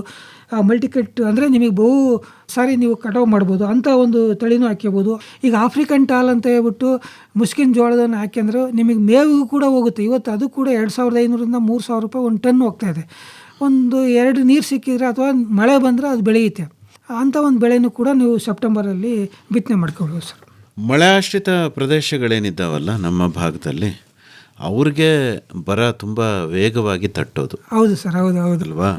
ಈ ಕಾಲುವೆ ಆಶ್ರಿತದವ್ರಿಗೆ ಏನೋ ಒಂದು ಪರ್ಯಾಯ, ತಾವೇ ಹೇಳ್ದಾಗ ಕಟ್ ನೀರು ಸಿಗ್ಬೋದು, ತೇವಾಂಶದಲ್ಲೇ ಏನೋ ಒಂದಷ್ಟು ಬೆಳೆನ ಬೆಳ್ಕೋಬೋದು. ಈ ಮಳೆ ಆಶ್ರಿತ ಪ್ರದೇಶದಲ್ಲಿ ಬೇಸಾಯ ಮಾಡೋವಂಥವ್ರಿಗೆ ಯಾವ ಬೆಳೆನ ಶಿಫಾರಸು ಮಾಡ್ತೀರಿ ಮತ್ತು ಎಲ್ಲಿವರೆಗೂ ಅವ್ರಿಗೆ ಬಿತ್ತನೆ ಮಾಡೋದಕ್ಕೆ ಅವಕಾಶ ಇದೆ? ಈಗ ಮಳೆ ಆಶ್ರಿತ ಅಂದ ತಕ್ಷಣ ಮೋಸ್ಟ್ ನಾನು ಹೇಳೋದು ಡ್ರಾಟ್ ಅಂದರೆ ಈ ಬರ ತಡ್ಕೊಳ್ಳೋ ಒಂದು ಬೆಳೆ ಅಂದರೆ ರಾಗಿ. ಏಕೆಂದರೆ ಈಗಾಗಲೇ ಹೇಳಿದೆ, ಈ ಪ್ರದೇಶದಲ್ಲಿ ಕಡಿಮೆ ನೀರಿನಲ್ಲಿ 300 mm ಮಳೆ ಅಥವಾ ಸಿಕ್ಕಿದ್ರು ಕೂಡ ಬೆಳೆಯುತ್ತೆ. ಅಂಥ ಒಂದು ರಾಗಿನ ಏನು ಮಾಡಬೇಕು, ಆಗಸ್ಟ್ 15 ಅಥವಾ 20ರವರೆಗೆ ಬಿತ್ತನೆ ಮಾಡ್ಕೋಬೋದು. ಅದಕ್ಕೆ ನಾನು ಈಗಾಗಲೇ ತಳಿಗಳನ್ನು ಶಿಫಾರಸು ಮಾಡಿದ್ದೀನಿ ಮಳೆ ಆಶ್ರಿತದಲ್ಲಿ. ಮತ್ತು ಈ ತಳಿನೇ ನೀವು ಬಿತ್ತನೆ ಮಾಡ್ಬೇಕಾದ್ರೆ ಮಳೆ ಆಶ್ರಿತದಲ್ಲಿ ಈಗ ಬರ ನಿರೋಧಕತೆಯನ್ನು ಬರೆಸಿ ಬಿತ್ತನೆ ಮಾಡಿದರೆ ಏನಾಗುತ್ತೆ, ತಡ್ಕೊಳ್ಳೋ ಕೆಪಾಸಿಟಿ ಇರುತ್ತೆ ರಾಗಿಗೆ. ಬರ ನಿರೋಧಕತೆ ಹೇಗೆ ಬರೆಸ್ಬೇಕು, ರಾಗಿ ಬೀಜನ ಒಂದು 6-8 ಗಂಟೆ ನೀರಲ್ಲಿ ನೆನೆಸ್ಬಿಟ್ಟು ಮತ್ತು ಅದನ್ನು ನೆರಳಲ್ಲಿ ಒಣಗಿಸ್ಬೇಕು. ಮೊದಲು ಯಾವ ಥರ ಅದು ತೇವಾಂಶ ಇತ್ತು ಅಲ್ಲಿವರೆಗೆ ಒಂದು 24 ಗಂಟೆ ಒಣಗಿಸಿದರೆ ಅದಕ್ಕೆ ಬರ ನಿರೋಧಕತೆ ಬರುತ್ತೆ. ಅದ್ರ ಜೊತೆಗೆ ಆ ಒಂದು ಬೀಜಕ್ಕೆ ಒಂದು ಎಕರೆಗೆ 5 kg ಬೀಜ ಬೇಕಾಗುತ್ತೆ. ಆ ಬೀಜಕ್ಕೆ ಜಿಂಕ್ ಸಲ್ಫೇಟ್ ಅಂತ ಹೇಳ್ಬಿಟ್ಟು ಒಂದು 13 ಗ್ರಾಮನ್ನು ಬೀಜೋಪಚಾರ ಮಾಡ್ಕೋಕ್ಕಾಗುತ್ತೆ. ಜಿಂಕು ಕೂಡ ಅದು ಬರ ನಿರೋಧಕತೆ ಬರೆಸೋದಕ್ಕೆ ಸಹಕಾರಿಯಾಗುತ್ತೆ. ಜೊತೆಗೆ ಒಂದು 150 ಗ್ರಾಮ್ ಅಜೋಸ್ಪೈರಿಲಮ್ ಜೈವಿಕ ಗೊಬ್ಬರವನ್ನು ಉಪಚಾರ ಮಾಡಿ ಬಿತ್ತನೆ ಮಾಡಬೇಕಾಗುತ್ತೆ. ಈ ರೀತಿಯಾಗಿ ಆ ಬೀಜವನ್ನು ಒಂದು ಹದ ಮಾಡಿ ಬಿತ್ತನೆ ಮಾಡೋದ್ರಿಂದ ಒಂದು 8ರಿಂದ 10 ದಿನ ಬರ ಅಂದರೆ ಮಳೆ ಕಡಿಮೆ ಆದರೂ ಕೂಡ ಅದು ತಡ್ಕೊಳ್ಳುತ್ತೆ. ಸುಣ್ಣದ ತಿಳಿನೀರನ್ನು ಕೂಡ ನಾವು 2% ಕ್ಯಾಲ್ಸಿಯಂ ಕ್ಲೋರೈಡನ್ನು ಅದಕ್ಕೆ ಟ್ರೀಟ್ ಮಾಡಿ ಬಿತ್ತನೆ ಮಾಡಿದರೂ ಕೂಡ ಅದು ಬರ ನಿರೋಧಕತೆ ಬರುತ್ತೆ. ಇದನ್ನು ಕೂಡ ಮಾಡ್ಬೋದು ಸರ್. ಸೊ ಮತ್ತು ಜೊತೆಗೆ ಕೆಲವರು ಏನು ಮಾಡಿರ್ತಾರೆ, ರಾಗಿ ತಗೊಂಡೋಗಿ ಎರಚಿ ಬಿಡ್ತಾರೆ, ಚೆಲ್ಲ ರಾಗಿ ಅಂತ ಮಾಡ್ತಾರೆ. ಚೆಲ್ಲ ರಾಗಿ ಮಾಡಬಾರ್ದು. ಬರ ಇದ್ದಾಗ ಯಾವಾಗಲೂ ಸಾಲಿನಲ್ಲೇ ಬಿತ್ತನೆ ಮಾಡಬೇಕು. ಸಾಲಿನಲ್ಲಿ ಬಿತ್ತನೆ ಮಾಡಿದ್ರೆ ಏನಾಗುತ್ತೆ ಅಂದರೆ ಮಧ್ಯಂತರ ಬೇಸಾಯ ಮಾಡಿ ಕಳೆಗಳನ್ನು ಕೂಡ ನಿರ್ವಹಣೆ ಮಾಡ್ಬೋದು. ಒಂದು ಕಳೆಗಳು ಕೂಡ ಅವು ತೇವಾಂಶಕ್ಕೆ ಕಾಂಪೀಟ್ ಮಾಡ್ತವೆ ರಾಗಿ ಒಂದಿಗೆ, ಅದನ್ನು ಕಡಿಮೆ ಮಾಡ್ಬೋದು. ಜೊತೆಗೆ ಮಣ್ಣಿನಲ್ಲಿರ್ತಕ್ಕಂಥ ತೇವಾಂಶವನ್ನು ಉಳಿಸ್ಬೋದು, ಆವಿ ಆಗದಂತೆ ಮಾಡ್ಬೋದು. ಯಾಕಂದರೆ ಮಧ್ಯಂತರ ಬೇಸಾಯ ಮಾಡಿದರೆ ತೇವಾಂಶ ಹಂಗೆ ಉಳ್ಕೊಳ್ಳುತ್ತೆ. ಅದಕ್ಕೋಸ್ಕರ ಸಾಲಿನಲ್ಲಿ ಬಿತ್ತನೆ ಮಾಡೋದು ಭಾಳಷ್ಟು ಇಂಪಾರ್ಟೆಂಟು. ಇನ್ನು ಮುಂದುವರೆದು ನೀವು ಮಳೆ ಆಶ್ರಿತದಲ್ಲಿ ರಾಗಿ ಬೆಳೆದ್ರೆ ಒಂದು 5ರಿಂದ 6 ಸಾಲು, ಒಂದು ಸಾಲು ಬೋಧು ಸಾಲು ಅಂತೀವಿ ನಾವು. ಬೋಧು ಸಾಲು ಅಂದರೆ ಒಂದು ಸ್ವಲ್ಪ ಅದನ್ನು ತಗ್ಗು ಮಾಡೋದು. ಈ ಮಳೆ ಏನಾದ್ರು ಜಾಸ್ತಿ ಬಂದಾಗ ಆ ಸಾಲಿನಲ್ಲಿ ನೀರು ನಿಂತ್ಕೊಳ್ಳೋದು. ಆ ರೀತಿಯಾಗಿ ಕುಂಟೆ ಹಾಯಿಸ್ಬೇಕಾದ್ರೆ ಸ್ವಲ್ಪ ಜೋರಾಗಿ ಬಿಗಿಯಾಗಿ ಹಿಡಿದ್ರೆ ಅದು ಬೋಧು ಸಾಲಾಗಿಬಿಡುತ್ತೆ. ಆ ರೀತಿ ಮಾಡೋದ್ರಿಂದ ಏನಾಗುತ್ತೆ, ಭೂಮಿನಲ್ಲಿ ಬಿದ್ದಂಥ ಮಳೆ ಅಲ್ಲೇ ಇಂಗಿ ಅಲ್ಲೇ ತೇವಾಂಶ ಹಿಡಿದಿಟ್ಕೊಂಡಿರುತ್ತೆ. ಅದು ಮುಂದೆ ಬರ ಬಂದಾಗ ಅದು ಉಪಯೋಗಕ್ಕೆ ಬರುತ್ತೆ. ಆ ರೀತಿಯಾಗಿ ಬೋಧು ಸಾಲು ಮಾಡಬೇಕಾಗುತ್ತೆ 4ರಿಂದ 5 ಸಾಲಿಗೆ.